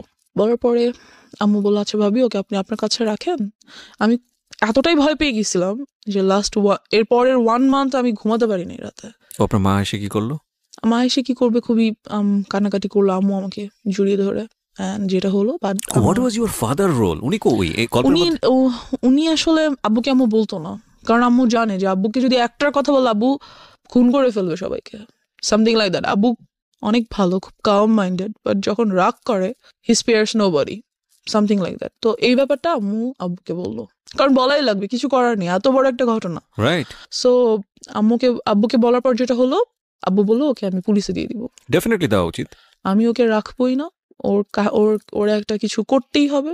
যেটা করলো, লোকজন নিয়ে ওই মুহূর্তেই, যখন আব্বুকে বলা হলো অফিস থেকে আসার পর, হুম। ওই মুহূর্তেই ওদের বস্তিতে চলে যাওয়া হলো, হুম। যে ওদেরকে রাখবো না, ওই পুরো বস্তি আমি জ্বালা দিব। আব্বু ওয়াজ লাইক ফায়ার। সো গেল, লোকজন নিয়ে গেল। এখানে যেটা হলো, বাবা তুমি যে লোকজনকে বলবা, তোমার মেন্টালিটি আর মানুষের মেন্টালিটি এক না। আমি পুরো এলাকায় ফেমাস হয়ে গেলাম। ওনার শাস্তি হলো, অবশ্যই হলো, কিন্তু এখান দিয়ে যে ক্ষতিটা ওনার হলো যে, শাস্তি বলতে কি ওনাকে অ্যারেস্ট করা হলো? হ্যাঁ ওনাকে অ্যারেস্ট করা হলো। আপনি যখন ক্লাস 5-এ? হ্যাঁ, পরে উনি অবশ্য জামিনে ছাড়া পেয়ে যায়। আচ্ছা, কেস ফাইল করা হয়েছিল তাহলে? হ্যাঁ, আমার নামে প্রচুর বদনাম হয়ে গেল, আমার কোনো বন্ধু বান্ধব হয় না, আমাদের বাসায় কেউ আসে না, আমার সাথে কেউ খেলে না, আই ওয়াজ টোটালি অ্যালোন। যেটা হলো, আব্বু আম্মু আমাকে স্কুলে নিয়ে যেত, স্কুল থেকে নিয়ে আসতো, এরকম চললো কিছুদিন, লাইক 6 or 7 months এরকমটা চললো। তারপর যেটা হলো, আর কতদিন সম্ভব স্কুলে নিয়ে যাওয়া নিয়ে আসা, তাদের জন্য দুজনেই খুব- বিজি পারসন। খুব টাফ। আম্মুর অফিসে লাইক শোকজ করে দিবে এমন একটা ব্যাপার, চাকরি থেকে বাদ দিয়ে দিবে এমন একটা ব্যাপার হয়ে গেছে। বিকজ সো আম্মু ভাবলো যে অনেকদিন তো হয়েছে, এখন বোধহয় সবকিছু normal, we can be back in our normal life again. তারপর যেটা হলো, আমাদের বাড়িটা তখন ছিল 3 তলা, এরপর উপরে কাজ ধরা হবে আর কি। তো খুব মিস্ত্রি আসে বাসায়। তো আব্বু তো সভাপতি বাসায় থাকেন না, আম্মুও থাকেন না। তো তখন আমি মেবি 6-এ পড়ি। দেন আব্বুর একটা ব্যাপার কি, উনি খুব ইসলামিক মাইন্ডেড, আর উনি সবাইকে এক চোখে দেখে। মিস্ত্রিদেরকে পাশে বসে খাওয়ায়, ভাই, কাউকে কখনো তুমি তুই, নো, অলওয়েজ আপনি, respect. He is a golden soul, heaven soul, আমি কি বলবো, I just love him. Anyways, so এরকমই করতো ওই টাইমটাতে। তো মিস্ত্রি আসতো, তাদেরকে সেভাবে রেসপেক্ট করতো। সবাই এক হয় না, আপনার রেসপেক্টটা সবাই কিন্তু সমানভাবে নিতে পারে না, এটা সম্ভব না। তো আমাদের স্যানিটারি মিস্ত্রি, যে স্যানিটারি সাইটটা দেখতেন, ওখানকার হেড, ওই মিস্ত্রি গ্রুপটার হেড। তো উনি খুবই আসতেন বাসায়, খুবই আসতেন, আর আমাকে খুবই আদর করতেন। তো আমার ছোট বোনটা বাসায় না থাকার কারণে এগুলো থেকে ও খুব দূরে ছিল আর কি। যাই হোক, তো ও বাসায় ছিল না বলতে? ও তো যে বললাম ডে শিফটে থাকার কারণে 10টার দিকে সকালে বের হতো। ও আচ্ছা, বাসায় ছিল না মনে হচ্ছে, যে তখন অন্য বাইরে স্কুলে ছিল। সো ওই ব্যাপারগুলো খুব একটা ফেস করতো না। তো ওই আঙ্কেলটা আসতো বাসায়, আমাকে আদর করতো, চকলেট নিয়ে আসতো, হ্যান ত্যান। একদিন যেটা হলো, রাতে উনি আসছে সাইড ভিজিটের জন্য, যে কিছু একটা প্ল্যান আছে ওনার, এটা বাবাকে বলবে। তো আমরা উপরে গিয়েছি, আম্মু আব্বু আমি, আমার ছোট বোন যায়নি, আমরা 3জন গিয়েছি। তো উনি বলতেছে ব্যাপারগুলো, তো আব্বু সামহাও কিছু কারণে নিচে গিয়েছে, তো উনি আমাকে কোলে নিয়েছে। আমি কিন্তু তখন 6-এ পড়ি প্রায়। কোলে নেওয়ার মতো না, অনেক হেলদি, বেশ বড় হয়েছি, কোলে নেওয়া যায় না। তো উনি আমাকে কোলে নিল, আমি উঠবো না, উনি আমাকে জোর করে কোলে নিয়েছে, না আসো আম্মু হ্যান ত্যান। উনি যেটা করলো খুবই বাজেভাবে একটা কাজ করলো আমার সাথে, দ্যাট বলতে চাচ্ছি না। He did something very nasty, very nasty. And আমি ওই মুহূর্তে কান্না করে দিলাম, ওনার কোল থেকে লাফ দিয়ে কাইন্ড অফ আমার হাঁটুর উপর পড়ে গেলাম। অ্যান্ড আম্মু গেল, কি হয়েছে কি হয়েছে কি হয়েছে? আঙ্কেল বললো যে না না কিছু হয় নাই, আমার হাতে তো ঘড়ি ছিল, ঘড়ি তো বোধহয় ওর গায়ে লাগছে। আমি খুব কান্না করতেছি। আম্মু বললো কি হয়েছে? আম্মু চলো নিচে, চলো নিচে নিয়ে আসলো আমাকে। যেটা হলো ওদিন রাতে আমি আম্মুকে কিছু বললাম না, ঘুমিয়ে গেলাম। পরের দিন থেকে উনি এলাকায় নেই, ওনাকে আর পাওয়া যাচ্ছে না, বিকজ উনি বুঝতে পারছে যে আমি আম্মুকে বলবো। So, উনি আর এলাকায় নেই। তা আমি ব্যাপারটা আম্মুকে কিছুটা বললাম, কিছুটা। সো ওনাকে তো আর পাওয়াই গেল না, কি আর করার। এই সব কিছু দিয়ে চলে গেল। এই হয়ে গেল হ্যারাসমেন্টের সাইড শেষ। এবার আমার নিজের ফল্টের সাইডগুলো চলে আসছে। তো আমি 7-এ পড়ি, আর এলাকার স্কুলে পড়ি, অ্যান্ড আমি খুব happy at that time. So and আমার বিরুদ্ধে যে রিউমার্সগুলো ছড়াইছিল ওগুলোও কাইন্ড অফ ভ্যানিশড। সবাই জানতো যে আমি খুব বাজে, খুব ফাজিল। আর যেহেতু আব্বু আম্মু নাই, বারণ করার কেউ নাই, ছেলেদের সাথে যে ক্রিকেট খেলতেছি, ওদের সাথে যে ফুটবল খেলতেছি, ছাদে বৃষ্টি হলে ভিজতেছি, নাচতেছি, তো এটা ছিল কাইন্ড অফ লাইক এই ধরনের মেয়েরা খুব বাজে হয়। এদের কাছে মেয়েদের সাথে এরা মিশতে পারে না, ভালো মেয়েদের সাথে এরা মেশে না। সো আমার মেয়ে বন্ধু কোনোদিনও হয়নি, কাজ যার সাথে না ওর সাথে চলা যাবে না, ও খারাপ, এমন একটা ইমেজ তৈরি হয়ে গেল আমার। সো আমার সব ছেলে বন্ধু, ওদের সাথে ওরা যা খেলে আমার তাই খেলতে হয়, সারাদিন তো বাসে বসে থাকা সম্ভব না। তো এই খেলাধুলা যাই হোক, এক পর্যায়ে যেটা হলো, আমাদের এক সিনিয়র ভাইয়া, উনি আমাদের সাথে ক্রিকেট খেলতো। তো উনি যেটা করলো, উনি বললো যে তোমাকে আমার খুব পছন্দ হয়েছে, I want to be in a relationship with you. Then I was like, কিছু বললাম না, ভাবলাম কি করবো হ্যান ত্যান। তো আমার বেস্ট ফ্রেন্ড, ওকে বললাম, তো খুব হাসাহাসি করলো, সে সিনিয়র ভাইয়ের সাথে রিলেশন করবি, তা তো তুই আমাদের আপু হয়ে যাবি, না এরকম কিছু না। তো আমি খুব ওর কথাটাতে আমি খুব মজা পেলাম, ওয়াও আমি তোদের আপু হয়ে যাবো, great, then I must do that. So আমি ওনার প্রপোজালটা অ্যাকসেপ্ট করে ফেললাম। যেটা হলো যে একদিন উনি ছাদে আসলো আমাদের। আমাদের দরজার মেইন গেট নর্মালি বন্ধ থাকে, বাট সামহাও ওই দিন আই ডোন্ট নো কীভাবে আসছে, ছাদে আসলো, এসে আমাকে আমাদের বাসার নাম্বার, আমার তখন ফোন নেই, বাসার নাম্বারে কল করলো, যেটা বাসা অলওয়েজ আম্মু রেখে যায় ফর সেফটি। কল দিলেও দিয়ে বললো যে আমি ছাদে এসছি, তুমি ছাদে আসো।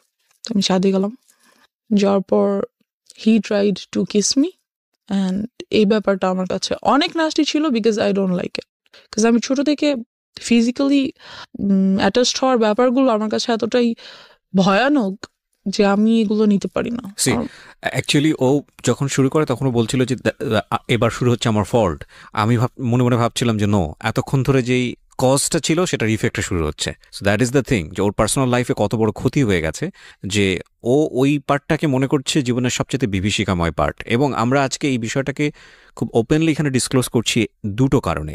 এক, বাবা মা যারা আছেন, ফ্যামিলিতে যারা অভিভাবক আছেন, তাদের প্রতি আমাদের একটা বিশেষ মেসেজ হচ্ছে যে আপনি যাই করেন না কেন জীবনে, যত পয়সা আর্ন করেন, যত বেশি বিজি থাকেন, হোয়াট ফর, কেন করেন?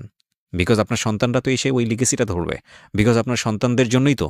তো সেই সন্তানকেই যদি আমি প্রপারলি বড় করতে না পারি, বা তার যদি একটা কমফোর্ট এনভায়রনমেন্ট আমি এনশিওর করতে না পারি, তাহলে এই পরিশ্রমী পয়সা কিসের জন্যে? প্রথম কথা হচ্ছে এটা। সো এটার প্রায়োরিটি অবশ্যই জরুরি, এক। 2 নম্বর হচ্ছে যে যারা আজকে অ্যাডাল্ট না বয়সের দিক থেকে, এবং অনেকেই হয়তো বা শুনবে রেডিওতে, তাদেরকে বলবো স্পিক আউট, বলো। কারণ এটা একটা মেয়ের ঘটনা না বাংলাদেশে, এটা একটা শিশুর ঘটনা না বাংলাদেশে, এরকম অসংখ্য মেয়ে, অসংখ্য শিশু, অসংখ্য নারীর ঘটনা এগুলো। হ্যাঁ, কারণ কেউ স্পিক আউট করে না, আমাদের সোসাইটিতে এগুলোকে ট্যাবু মনে করা হয়। আমি বলতে চাই আজকের অনুষ্ঠান দিয়ে দ্ব্যর্থহীন কণ্ঠে যে তোমরা বলো, তোমাদেরকে স্পিক আউট করতে হবে। কিছুদিন আগে আমি দেখলাম সোশ্যাল মিডিয়াতে মিটু আন্দোলন হলো।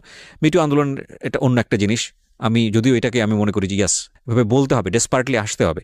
এবং সেই জায়গাটা থেকে আমি মনে করি যে পুরো দুনিয়াকে না জানালেও অন্তত ফ্যামিলিকে জানাও, ফ্যামিলি মেম্বারদেরকে খুব ডেসপারেটলি বলো, ও তো বলেছে, কিছু কিছু ক্ষেত্রে বলেছে, তারপরেও ওকে এতটা মানে হ্যাসল ফেস করতে হয়েছে। কিন্তু আমি জানি এরকম অসংখ্য শিশু আছে, অসংখ্য কিশোর কিশোরী আছে যারা কখনো স্পিক আউট করে না, সারাটা জীবন ধরে তাদের মধ্যে এটা ট্রমা হয়ে যায় এবং তারা সারাটা জীবন ধরে এটা বয়ে বেড়ায়। তো সেই জায়গাটা থেকে আমি রিকোয়েস্ট করবো সবাইকে, প্লিজ স্পিক আউট। ওকে, হ্যাঁ বলো তারপর। তো যেটা হলো যে আমার ওটা ভালো লাগলো না ব্যাপারটা, ওর বিহেভিয়ারটা। সো আমি টোটালি বললাম যে I am not liking your behaviour, so I am not going to be in a relationship with you anymore. So I broke up with him. Okay, just because of this reason? Yeah, because I don't like it. আমার কাছে relationship মানে কি, সম্পর্ক তো সবার সাথেই হয়। বাবা মা আমার একটা সম্পর্ক, বন্ধু বান্ধব আমার একটা সম্পর্ক, এটাও তেমন একটা সম্পর্ক। So I just don't like it. After that, যেটা হলো ব্রেকআপ তো হইলো, বাট ও তো এলাকার বড় ভাই, so it's not good for me. ব্রেকআপটা হয়তো আমার জন্য ভালো না। যেটা করলো, অলওয়েজ আমাকে ডিস্টার্ব করতেছে, রাস্তায় বের হতে পারছি না, বাজে কমেন্টস হচ্ছে, কি বলবো, এই আমার গায়ে ইট ছুটে মারতেছে, ওদিক থেকে রং দিচ্ছে গায়ের মধ্যে, বেরোতেই পারতেছি না রাস্তায়, কুকুর ছেড়ে দিচ্ছে পিছনে। What are all this just because I broke up with you? Why? আমাকে তোমার যেমন প্রপোজ করার রাইট আছে, আমারও তোমার প্রপোজাল রিফিউজ করার রাইট আছে, এটা তুমি করতে পারো না। এরকম কিছুদিন যাওয়ার পর যেটা হয়, আমার যে বেস্ট ফ্রেন্ড, ও যেটা করে, আমাদের কিছু বাচ্চা কাচ্চা নিয়ে এলাকার কিছু সিনিয়র পার্সনদের কাছে যায় অ্যান্ড এই ব্যাপারগুলো বলে, রিকোয়েস্ট করে যে এই গ্রুপটা খুব মেয়েদেরকে খুবই, অথচ মেয়েদেরকে কিছু না, আমি একা এগুলো ফেস করছি, খুব বলে যে ওরা এরকম করছে, প্লিজ আপনারা ওদের বিরুদ্ধে কিছু একটা করেন। যাই হোক, তো সামহাও ওই ছেলেটা মেবি এরিয়া চেঞ্জ করে অন্য কোথাও বাসা নিয়ে নেয়। এবার যেটা হয়, আমাকে একটা ছেলে প্রপোজ তো না ঠিক, ব্ল্যাকমেইল করে for to be in a relationship with him. Like ওর বাবাও একজন অ্যাডভোকেট অ্যান্ড ওর আম্মু হাউসওয়াইফ, ওর বড় দুটো বোন আছে, দুজনেই এডুকেটেড। বলতে গেলে ওর ফ্যামিলিটা খুব ভালো, বাট ও জানি না কেন এমন হয়েছে, সম্পূর্ণ বিপরীত এবং বিকৃত মস্তিষ্কের একজন মানুষ আমার মনে হয়। বিকজ ও যেটা করতো, আমাকে প্রপোজ করে কয়েকবার, আমি বারবার রিফিউজ করে দিই, because he looked so ugly first, second his behaviour was so nasty, so I didn't like him at all. সব থেকে বড় কথা হচ্ছে, অলওয়েজ এলাকায় আমি যখনই বেরোতাম দেখতাম সিগারেট খাচ্ছে, এটা আমার অনেক অপছন্দ ছিল ওই টাইমটাতে। So I refused his proposal. একদিন যেটা হলো, রিক্সা দিয়ে যাচ্ছি, চলন্ত রিক্সা লাফ দিয়ে উঠে পড়লো, you have to accept my proposal anyhow. মানা করে দিলাম। ফোন করেছে, কোথায় তুমি? আমি কোচিংয়ে। বেরো, আমি রাস্তায় দাঁড়িয়ে আছি। বেরোয় দেখি মেইন রোডের রাস্তার মাঝখানে দাঁড়িয়ে আছে, আমি মরে যাবো তুমি যদি আমার প্রপোজাল অ্যাকসেপ্ট না করো। I was like, Let him die. I was like, whatever. দেন যেটা করলো, ওর আব্বুকে দিয়ে আমাকে ফোন করালো। মানে চিনতে ভুল করেছে, মানে থাকে না, ওর কমন সেন্স মনে হচ্ছে একটা মেয়ে আমার একটা দয়া মায়া হবে, and I think she will fall in love with me, that's why ও মাঝখানে দাঁড়িয়ে আছে। বাট সব গাল তো একরকম না, খুশি হয়ে যাবে অনেকে। আই থিঙ্ক আপনি খুশি হয়ে গিয়েছেন, ঠিক আছে, আপদ বিদায় হবে যদি আজকে কিছু একটা হয়েই যায়। Kind of like that, yes, because ও অলওয়েজ পিছন, আমি যেখানে যাচ্ছি সেখানে। ওয়াই? এনিওয়েজ, তোর আব্বুকে দিয়ে আমাকে ফোন করালো। তোর আব্বু ভাবলো যে যাক, একটা ভালো মেয়ের সাথে যদি ফ্রেন্ডশিপ হয়, মেবি ও আস্তে আস্তে চেঞ্জ হয়ে যাবে। তো ওর আব্বু ফোন দিল আমাকে, দিয়ে বললো যে আম্মু, আমার ছেলেটা তো তোমার সাথে ফ্রেন্ডশিপ করতে চাচ্ছে। বলছে আমি ফ্রেন্ডশিপ করতে চাই, আব্বু তো আর বলতে পারে না যে আমি রিলেশনে যাব। তো বাবা কেন ফোন দিয়ে সেটা ইন্সপায়ার করবে? আই ডোন্ট নো, ওর আব্বু আমাকে ফোন করলো। আই থিঙ্ক ও ফোর্স করেছে ফ্যামিলিতে, যে কোনো ভাবে হোক ওটা করেছে যে তোমরা এটা ম্যানেজ করো, আদারওয়াইজ আমি একটা কোনো কিছু করব। হ্যাঁ, তো ওর আব্বু আমাকে ফোন দিয়ে বললো যে আম্মু তো তোমার সাথে ফ্রেন্ডশিপ করতে চাচ্ছে, তো তুমি ওর সাথে ফ্রেন্ডশিপ করো, দেখো না আমার ছেলেটা অনেক ভালো, ও অনেক লক্ষ্মী ছেলে, হ্যান ত্যান। তা আমি কি বলবো আঙ্কেলকে? আমি বললাম, আঙ্কেল, আমার আম্মুর সাথে কথা বলতে নিষেধ করেছে। তখন আমি কিসে পড়ি? ক্লাস 8-এ পড়ি, 7-এ পড়ি, 7-এর শেষের দিকে। তো সামহাউ আমি ওর সাথে ফ্রেন্ডশিপ করলাম। আমি বললাম, no, I can't go with a relationship, but I can be your friend.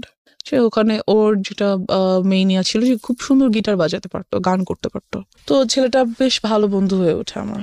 মানে you were serious about him? No, আমার ফ্রেন্ড হিসেবে দেখা করে, দ্যাটস ইট।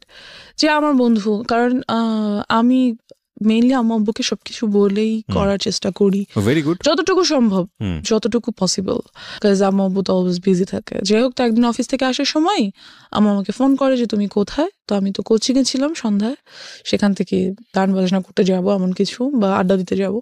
তো আমি আম্মুকে বললাম, আম্মু আমি অমুক জায়গায় আছি, তুমি আসো। তো আম্মু আসার পর আমি সবার সাথে মিট করাই, নট ওর সাথেই দেখা করাতে হবে, সবার সাথেই দেখা করাবো, বন্ধু বান্ধব সবার সাথে। তো বাট আমি ওর সাথে পরিচয় করিয়ে দিই আম্মুকে স্পেশাল ভাবে, আম্মু এটা আমার বন্ধু।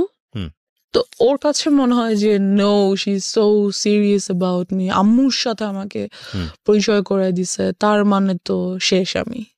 অ্যান্ড ও এমন কোনো ছেলে ছিল না যে খুব কারো ব্যাপারে সিরিয়াস হয়ে যেতে পারে, এমন কেউ ছিল না। সো আমাকে ফোন দেয় সন্ধ্যা, পরের দিন সকালে ফোন দিয়ে বলে দ্যাট আমি তোমার সাথে আর কোনো রিলেশনশিপ রাখবো না। তোমার আমার মধ্যে তো কোনো রিলেশনশিপ নাই, we are just friends. Right. যে whatever, I'm ditching you, you're dumped by me, এমন কিছু। লাইক তুমি কি আমাকে ইনসাল্ট করার জন্য এটা বলছো? যেটাই ভাবো, তুমি আমাকে আর নেক্সট টাইম কল দিবা না, আমার সাথে কোনো কন্ট্যাক্ট করার ট্রাই করবা না, দ্যাটস ইট। আমার এত বিরক্ত লাগে যে why did I do? তুমি আমার জন্য পাগল ছিলা, রাস্তার মাঝখানে যে দাঁড়ায় থাকতাম, যে রিলেশন করি, এখন হঠাৎ করে বলতেছো আমি তোমার সাথে কল না দিই। কি করছি আমি? আমার ফল্টসটা কোথায় আমি বুঝতেছি না। দেন হোয়াটএভার, আমি ওটা বাদ দিয়ে দিই। একদিন যেটা হয়, খবর আসে যে ওকে অ্যারেস্ট করে ফেলা হয়েছে, because he was dealing drugs. তো ওকে পুলিশ অ্যারেস্ট করে, এই অবস্থায় রেড হ্যান্ডেড ওকে অ্যারেস্ট করা হয়। সো কোন ক্লাসে ছিলেন আপনি তখন? তখন আমি 8 পড়ি। ক্লাস 8 পড়েন। ও কোন ক্লাসে পড়ছিল? ও maybe intermediate or something like that. যাই হোক, তো আমি ওর আব্বুকে ফোন করি যে আঙ্কেল এরকম এরকম এটা হয়েছে, হ্যান ত্যান। তো আঙ্কেল বলে যে না, আমি যাব না। যাই হোক গিয়ে আঙ্কেল, আপনি আমাকে ফোন করে আপনার সাথে ফ্রেন্ডশিপ করতে বলছেন, ও এত ভালো ছিল, তা আজকে ওকে পুলিশ কেন নিল? নিচ্ছে যখন আমি আপনাকে জানাচ্ছি, আপনি যেতে চাচ্ছেন না, এখন আমাকে কি করতে বলেন? আমি কি করবো? তোমার কিছু করতে। বাট ওর বন্ধুরা আমাকে বারবার ফোন করছে যাতে আমি 10,000 টাকা নিয়ে যাই। বুঝতে হবে আমি ক্লাস 8 পড়ি, আমার কাছে 10,000 টাকা কোত্থেকে আসবে? It's not possible for me. তো ওই মুহূর্তে আমি যেটা করি, আমার কানে 2টো দুল ছিল গোল্ডের, আমি এগুলো সেল করি 9,000 something. Why you sell? Cause আপনি তো তখন অলরেডি ওর সাথে ব্রেকআপ তো বলে না, মানে আমি কথা বলবো না বা সামথিং ঝগড়া, আই ডোন্ট নো। আমার কাছে কেন যেন মনে হচ্ছিল যে আমার ওকে ওখান থেকে নিয়ে আসা উচিত। আমার মনে হচ্ছিল যে মেবি এটা আমার করা উচিত কোনো কারণে, এটা আমি ফিল করছিলাম। যাই হোক, তো আমি সেল করি এটা, বাকি ওই টাকাটাই আমি ওর বন্ধুদেরকে দিয়ে দিই। তো ওকে নিয়ে আসে। দেন যেটা হয় যে ওর কাছে অনেকগুলো ড্রাগস প্রোডাক্টস ছিল, লাইক কিছু ট্যাবলেটস ছিল, pink, green, yellow, those are kind of ইয়াবা, আর কিছু আর বটল ছিল, ইনজেকশন মেডিসিনের যে বটল গুলো। পুলিশ পেয়েছে ওর কাছ থেকে? হ্যাঁ। নাকি ও আপনি পরবর্তী? না, ওগুলো আমাকে, ওগুলোর বাসায় ছিল। আচ্ছা। ওকে তো জামিন দিয়ে নিয়ে আসা হয়, বাসায় নিয়ে এসে। আপনি টাকা নিয়ে কোথায় যান? টাকা নিয়ে আমি কোথাও যাই না, ওর বন্ধুরা আমার বাসার সামনে থেকে এসে টাকাগুলো নিয়ে যায়। ওকে নিয়ে আসে। আচ্ছা, এটা পরবর্তী কাহিনী। মানে আপনি নিশ্চিত ছিলেন না যে আসলে ওদেরকে পুলিশ ধরেছে কিনা? হ্যাঁ, আমি জানতাম, আমি প্রত্যক্ষ দেখিনি। This is another thing. মানে এমনও তো হতে পারে যে ওরা আপনার কাছ থেকে টাকা নেওয়ার জন্য সিস্টেম করেছে বলেছে। হ্যাঁ, হতে পারে, জানি না কেন যেন আমার মনে হচ্ছিল যে আমার ওকে হেল্প করা উচিত। দ্যাটস হোয়াই আমি কাজটা করেছি। How did you sell your কানের দুল? কিভাবে সেল করলেন? আমার যে বেস্ট ফ্রেন্ডটা ছিল বললাম, ওকে বলেছি যে এটা আমাকে সামহাউ, এটা আমার আজকে রাতের মধ্যে আমাকে সেল করে দিতেই হবে। ও আপনাকে সেল করে দিয়ে দিয়েছে? আমাকে সেল করে দিল। আমি জানি না ও কিভাবে কার কাছে সেল করছে। মানে কখনো জিজ্ঞেস করেনি যে তুমি এটা কিছু জন্য সেল করছো? হ্যাঁ, জিজ্ঞেস করেছে। আমি বলছি যে don't ask anything, just I need to sell it, দাও। তো যেটা হয়, ওই ড্রাগস প্রোডাক্টস গুলো ওর বাসায় যেগুলো ছিল সেগুলো ওর একটা বন্ধু আমাকে এনে দেয়, যে ব্যাগ দেয় আর কি। পরে আমি খুলে দেখি এগুলো আছে। কিসের জন্য আপনাকে দেয়?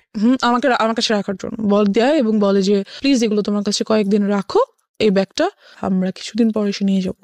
ও তখন কোথায়? ও তখন যেদিন আমি যখন টাকা দিচ্ছি তখন ওটা আমাকে দেয়। আচ্ছা, ব্যাগটা আমাকে দেয় রাখার জন্য, যে যদি পুলিশ ওদের বাসায় সার্চ করে তাহলে এগুলো পাবে, আর যদি ওদের বাসায় পায় তাহলে ওর বাবা মাকেও অ্যারেস্ট করা হবে। ওর কাছে অল্প কিছু জিনিস পাওয়া গেছে, জন্য ওকে জামিন করা সম্ভব। বাট যদি এগুলো পায় তাহলে অনেক প্রবলেম হবে।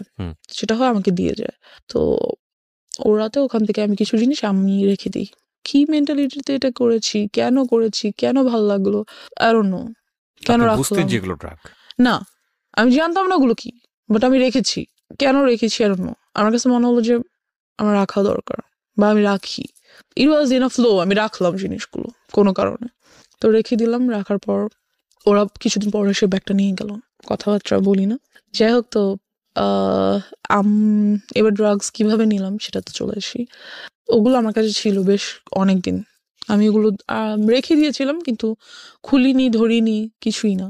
যেটা হয় যে একদিন রাতে আম্মু আমাকে খুব বকা দিচ্ছিল, তখন আম্মু আমাকে একটা ছোট সেল ফোন কিনে দেয়, ছোট্ট একটা, যাতে কোচিং এ গেলে বা কোথাও গেলে কথা বলা যায়। তো ওটা আমি টিপাটিপি করছিলাম, মেসেজেস দেখছিলাম। তো আম্মু এসে দেখে আমি বইয়ের সামনে রেখে ফোন ইউজ করছি। তো আম্মু খুব বকা দেয় আমাকে, প্রচন্ড বকা দেয়, অ্যান্ড আমার পাস্ট নিয়ে অনেক কথা বলে, লাইক কখনোই তোমাকে নিয়ে আমি কোনো শান্তি পাই নাই, তুমি সবসময় আমাকে প্রবলেমস ক্রিয়েট করছো আমাদের লাইফে, তুমি এটা করছো সেটা করছো, হ্যান ত্যান, খুবই বকাবকি করে। তো এক পর্যায়ে আমি আমার উপর খুব চিল্লাই, ইট ওয়াজ মাই ফল্ট অর সামথিং, আমি করেছি ইচ্ছা করে, সামথিং লাইক দ্যাট। তো আম্মু যেটা করে, আমার ফোনটা নিয়ে ভেঙে ফেলে অ্যান্ড আমাকে রুম বাইরে থেকে লাগিয়ে চলে যায়। খুব বিরক্ত লাগে ব্যাপারটা, আমার খুব মেজাজ খারাপ লাগে যে আমি কেন আমার সাথে এই কাজটা করলো উইদাউট এনি রিজন। হঠাৎ করে এসে ফোনটা নিয়ে ভেঙে আমার সাথে রাগারাগি, চিল্লাচিল্লি। আমি তো কিছু করিনি। কোন ক্লাসে তখন? আমি তখন ক্লাস 8-এ। আমার তখন টেস্ট পরীক্ষা সামনে, 8-এর টেস্ট পরীক্ষা চলছে, পরের দিন আমার ইসলাম শিক্ষা পরীক্ষা, এরকম কিছু। যাই হোক, তো আমি পড়ছিলাম, বাট ফোন টিপাটি, দ্যাটস ওয়াই মেবি আমার রাগ করছে যে পড়ার টাইমে ওয়াই আর ইউ, ঠিক আছে সেটা তুমি বকা দিতে পারো যে ফোন কেন নিয়ে রেখেছো, বাট শি ওয়াজ লাইক তুই এটা করছিস ওটা করছিস। তো আম্মু আমাকে রেখে চলে গেল, রাতে খাবার দিল, খেলাম না, ঘুমাতে যাব। আম্মু ওদিন আমার সাথে আমার রুমে ঘুমাবে, সে ঘুমাচ্ছে। তো আমার ব্যাপারগুলো এত খারাপ লাগছিল যে আসলেই মেবি আমি আমার আব্বুর লাইফে অনেক বড় একটা প্রবলেম। আমার জন্য হয়তো বা আসলেই তারা অনেক সাফার করছে, যেহেতু আমার জন্য পুলিশের কাছে যেতে হয়েছে, এলাকায় প্রবলেম হয়েছে, a lot of things they had to suffer for me. So I was like, আমার মেবি বাসা থেকে চলে যাওয়া উচিত, হয়তো আমি না থাকলে আব্বু আম্মুর কোনো প্রবলেম হবে না। তো তারা, কি বলবো, তাদের সব প্রবলেম সলভ হয়ে যাবে, আমি হয়তো তাদের প্রবলেম। আমি যেটা করলাম, রাত্রে প্রায় 1:30টার দিকে ঘুম থেকে উঠে বাসা থেকে বের হয়ে গেলাম। And you don't know আপনি কোথায় যাচ্ছেন? নো, আই ডোন্ট নো, আমার জাস্ট মনে হচ্ছিল আমি হয় মারা যাবো, আদারওয়াইজ এই বাসায় থাকবো না। ওকে। বিকজ আমি হচ্ছি এই বাসার প্রবলেম, আমি নাই তো বাসাটা শান্তি থাকবে, বিকজ আম্মুর কথা আমার এমনই মনে হচ্ছিল। তো আমি বের হয়ে গেলাম, বের হয়ে রাস্তায় একটু সামনে যেয়ে বসে রইলাম, একটা বাসার সামনে বসে রইলাম। তো তখন মনে হচ্ছিল যে আমি বাসায় চলে যাই, বাসায় চলে যাই। আম্মু ঘুম থেকে উঠার আগে বা এটা জানতে পারার আগে যে আমি বাসায় নেই, আমি বাসায় চলে যাই। আর ভাবলাম না, যাবো না, like I was confused, and এর মধ্যে অনেক রাত হয়ে গেছে। তো যেটা হলো, আব্বু ঘুম থেকে উঠে গেল এবং দেখলো আমি নেই। এলাকায় কিছু লোককে ফোন দিল, এক পর্যায়ে অনেক টাইম হয়ে গেল আর কি, প্রায় ভোর হয়ে এসছে। তখন আব্বু পুলিশকে ফোন করলো, আব্বু পরিচিত ছিল থানার পুলিশদের সাথে, তো ফোন করলো যে দেখেন কোথাও আছে কিনা। তো টহলদার যে পুলিশরা ছিল আমাকে পেলো অ্যান্ড বাসায় নিয়ে আসলো। অ্যান্ড আব্বু আমাকে কিছুই বললো না, কোনো বকাঝকা করলো না, কিছু করলো না, বিকজ আব্বু নিউ দ্যাট আম্মু আমাকে এমন কিছু একটা বলছে যার জন্য আমি কাজটা করছি। তো আব্বু আমাকে জাস্ট বললো যে নেক্সট টাইম যদি কখনো তুমি বাইরে যেতে চাও, রাতে ঘুরতে যেতে ইচ্ছে করে, তাহলে বাবাকে বলবা, আমি তোমাকে নিয়ে যাবো। I was like wow great. But আমার এইটাতে হয়তো আমার ফিল করা উচিত ছিল যে না, বাবা আমাকে একটা চান্স দিছে, I should take it. But আমার কেন যেন খুব বিরক্ত লাগছিল, বকা দিল না কেন আমাকে, আমি রাতের বেলা বের হয়ে গেছি, আমাকে অবশ্যই বকা দেওয়া দরকার ছিল, দিল না কেন, কেমন যেন লাগছিল। এরপর থেকে যেটা হলো, আম্মুর সাথে আমার আর কোনো কমিউনিকেশন হচ্ছে না, কথাবার্তা হচ্ছে না। আর আমার খুব মাথা ব্যথা হতো, মনে হতো যে মাথা ব্যথায় মাথা ফেটে যাচ্ছে, এত মাথা ব্যথা হতো।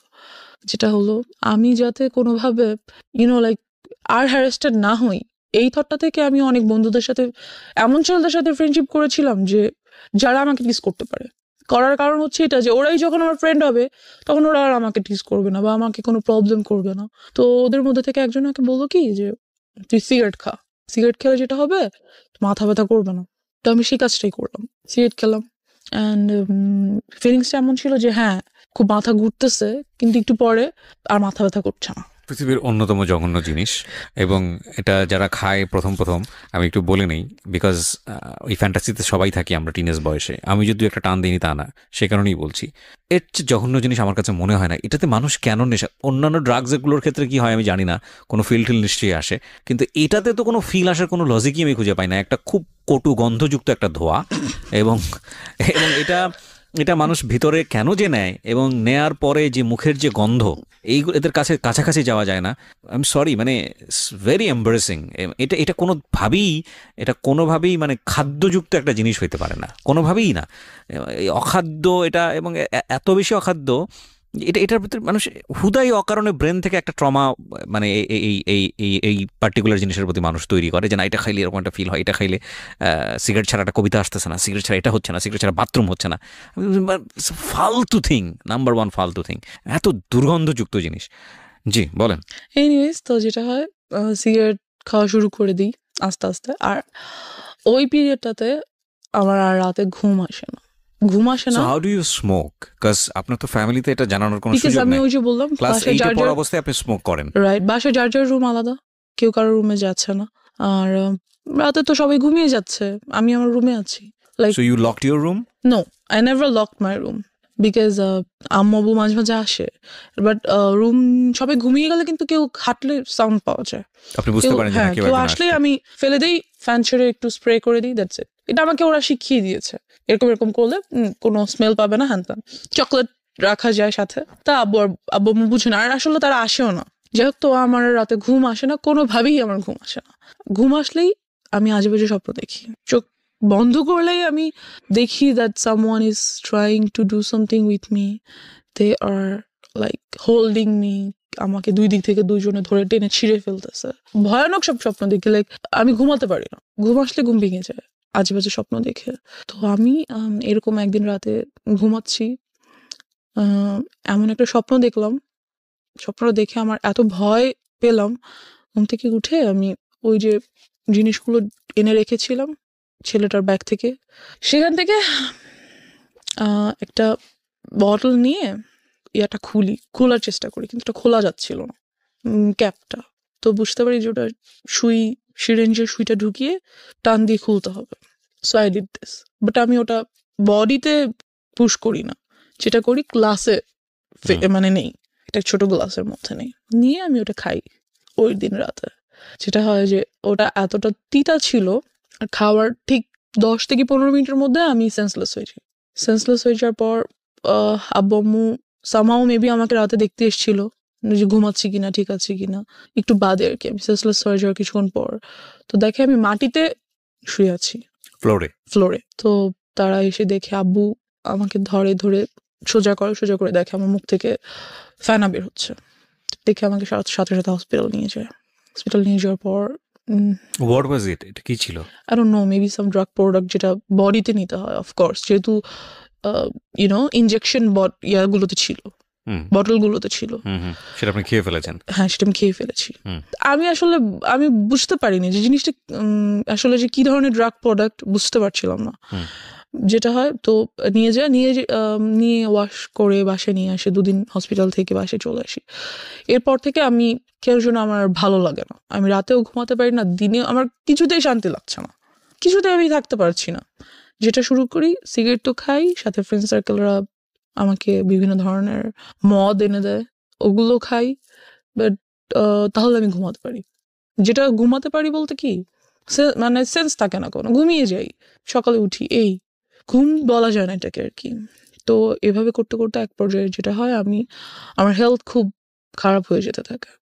তো আমি বুঝতে পারি that what ever I am doing is not good for me. কি করব, ভাল লাগছিল না, এগুলা ছাড়া কোনোভাবেই থাকতে পারছিলাম না। এর বাহিরে আরো কিছু ড্রাগ প্রোডাক্টস ট্রাই করতে চাই, মেবি ওগুলার দ্বারা এগুলো ওভারকাম করতে পারবো।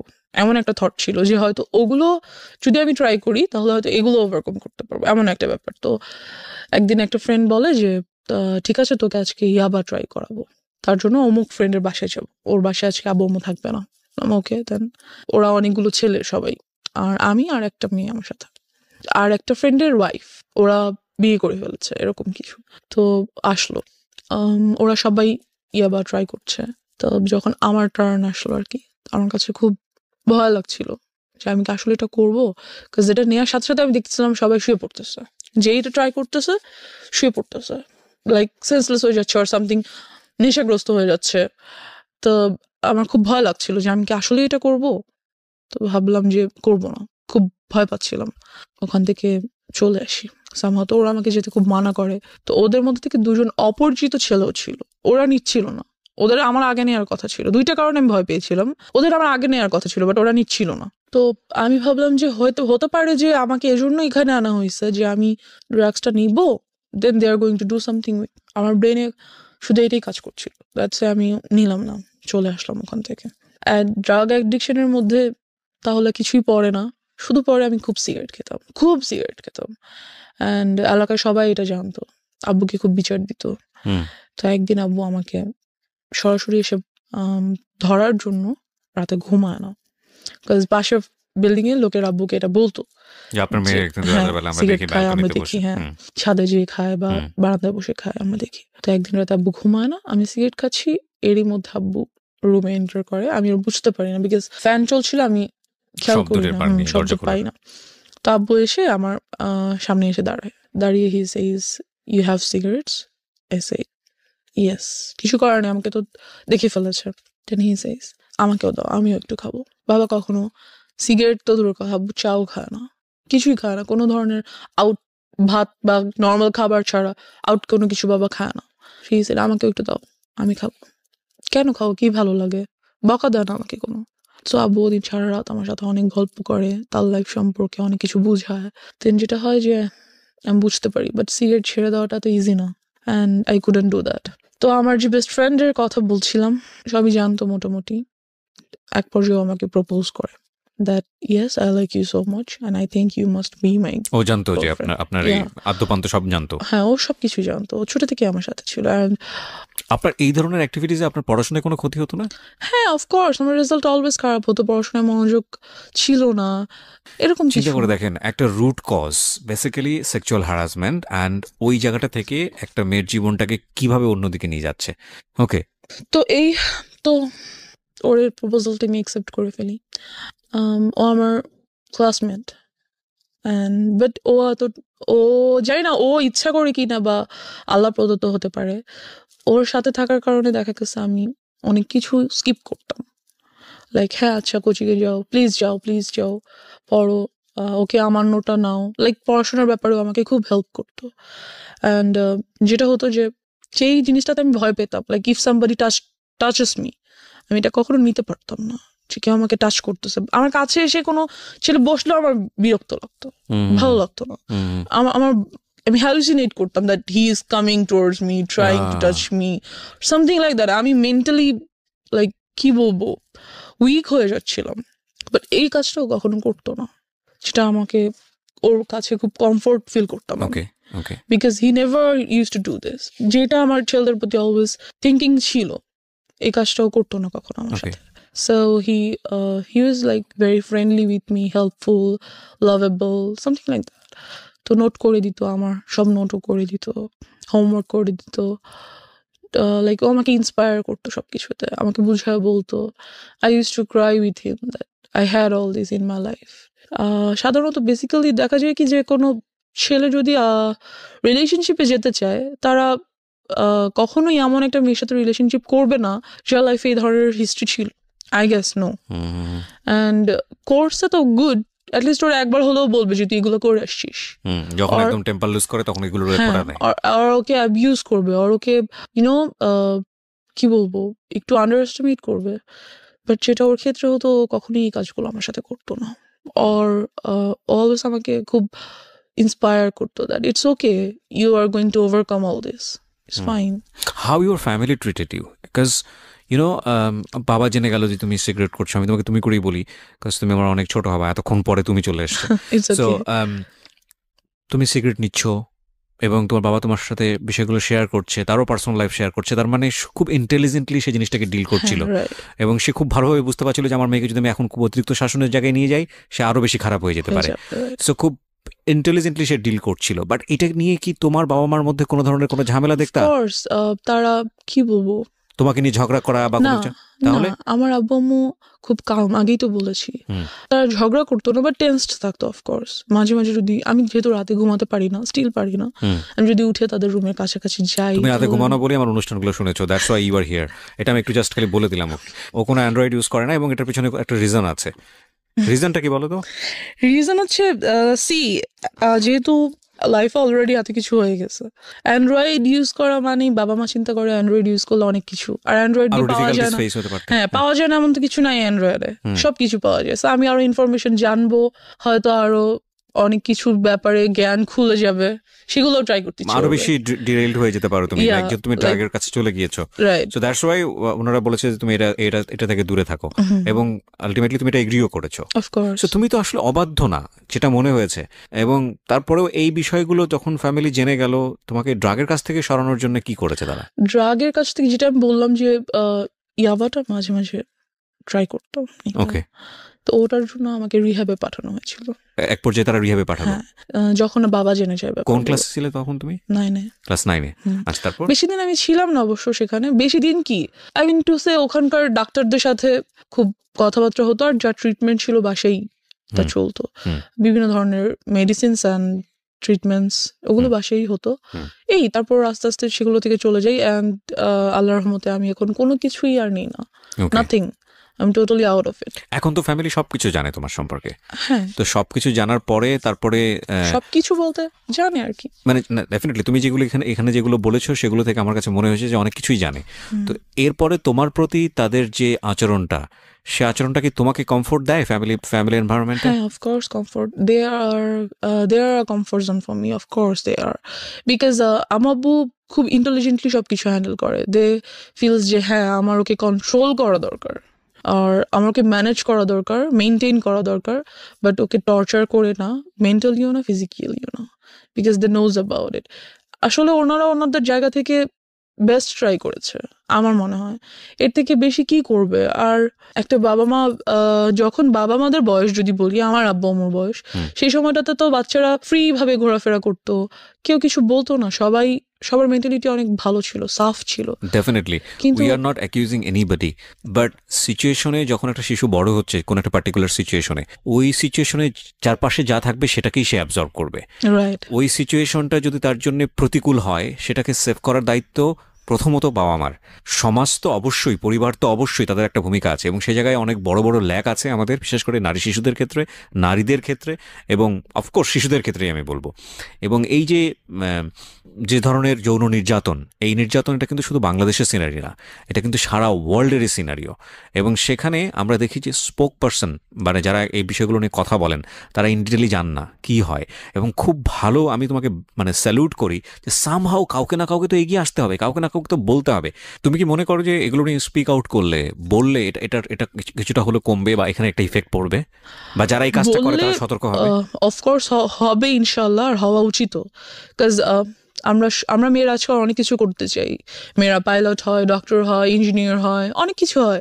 হতে হলে কিন্তু অনেক কিছু ফেস করতে হয়। যে যত বড় হবে, যত উপরে উঠবে, তার ততগুলো ধাপ পেরিয়ে যেতে হবে। আর সে প্রত্যেকটা ধাপে ধাপেই কোনো একটা বিপদ হয়তো ওয়েট করছে। সে যদি নাই জানে যে কোনো একটা বিপদ আমার জন্য ওয়েট করছে আমার মতো, তাহলে সেটা সে ওভারকাম করবে কিভাবে? জানতে হবে। কিন্তু আমার জায়গাটা হচ্ছে ওইটাই, যে যারা সুযোগটা নিল, লাইক তোমার স্কুল টিচার, ইভেন গাড়ির ড্রাইভার, ইভেন তোমার বাসার কাজের লোক, ইভেন কাজের মিস্ত্রি, কেউই তো বাদ যায়নি, রাইট? তো তুমি কি মনে করো যে তোমাদের মতো যারা ভিকটিম আছে, যারা এইভাবে বিভিন্নভাবে হচ্ছে ফ্যামিলিতে টর্চার, এখানে একটা ছেলেও হতে পারে, হ্যাঁ যে হতে পারে, তো তাদের আসলে বলা উচিত, অন্তত ফ্যামিলিতে বলা উচিত, বেশি বেশি করে এই বিষয়গুলো অবশ্যই বলা উচিত, তাদের জানানো উচিত, তাদের প্রবলেমস গুলো শেয়ার করা উচিত। এতে করে যারাই কাজটা করছে তারা ভয় পাবে, রাইট? তাদের মনে হবে যে এই কাজটা যেহেতু এগিয়ে আসছে মানুষ সামনে, আমি নেক্সট টাইম করলে আমার শাস্তি হবে, রাইট? তাদের ভয় পাওয়া উচিত, এবং ভয় পাবে তারা বললে। এবং আমিও বলতে চাই যে এই যে অন্ধ কুসংস্কার একটা সামাজিক মানসিকতা, যে ওনার মেয়ে এটা হয়েছে না জানি ওনার মেয়ে কত খারাপ, বা ওনার ছেলে এটা হয়েছে না জানি ওনার ছেলে কতটা খারাপ, এই না জানি থেকে আমাদেরকে বের হতে হবে। কে কি মনে করলো না করলো, সেই জায়গাটায় যদি কোনো ইনজাস্টিস থাকে, এবং সেই ইনজাস্টিসটাকে আপনি নিজের সম্মানের জায়গাটা থেকে যদি মনে করেন যে ওকে আমি এই ইনজাস্টিসটাকে মেনে নিচ্ছি নিজের সম্মানের জায়গা থেকে, ফাইনালি আপনার সম্মান থাকে না আসলে, এটা কোনো না কোনোভাবে এটা কিন্তু আপনি হ্যারাসমেন্টের শিকার হচ্ছেনই। So you are right now 19, এবং আমি মনে করি যে জীবনে আরো অনেক অনেক অভিজ্ঞতা সামনে আছে, অ্যান্ড ইনশাল্লাহ it will be positive for you. আমি ইনশাআল্লাহ। ডেফিনেটলি থ্যাঙ্কস জানাই তোমার বাবা মাকে, তারা তোমাকে অনেক লিবার্টি দিয়ে বড় করছেন। বাট এই জায়গাগুলো আমার মনে হয় না তোমার ক্ষেত্রে তুমি যে পরিমাণ সাফার হয়েছে তোমার ইয়াঙ্গারের ক্ষেত্রে অতটা সাফার হবে না, হওনি, কারণ ইনশাআল্লাহ। তোমার একটা অভিজ্ঞতা ছিল, তো তোমার জায়গাটা থেকে তুমি ওকে শেল্টার দিতে পেরেছো। রাইট। সো সেই জায়গাটা থেকে আমি মনে করি যে ডেফিনেটলি আজকের এই এপিসোডটা অনেকের জন্যই লার্নিং হবে, এবং আমি ইনশাআল্লাহ। তোমার জন্য উইশ করি যে তোমার একটা বেটার ফিউচার হোক, Thank এবং you so much. তুমি রাইট নাও 19 এবং তুমি অনেক ভালো পড়াশোনা করো, তোমার লাইফের যে এম আছে সেই জায়গাগুলোতে তুমি খুব ভালো করো। আর দিন Thank you. শেষে যাই কিছু করি না কেন, আমাদের একটা জিনিস মাথায় রাখতে হবে, we live in the society, we live in the family, এবং আমাদের যে প্রবলেমগুলো আছে সেগুলো হয়তো আমাদের কিওর করতে হবে, but we can deny our society, we can deny our family. So বাবা মা যাই কিছু করুক না কেন, যেটাই কিছু করুক না কেন, তারা আমাদের বেস্ট গিফট আমাদের দুনিয়াতে, এবং we have to respect them. এটা হচ্ছে Right. শেষ কথা। So thank you so much আমার এখানে আসার জন্য। Wish you best of luck. Thank you so much.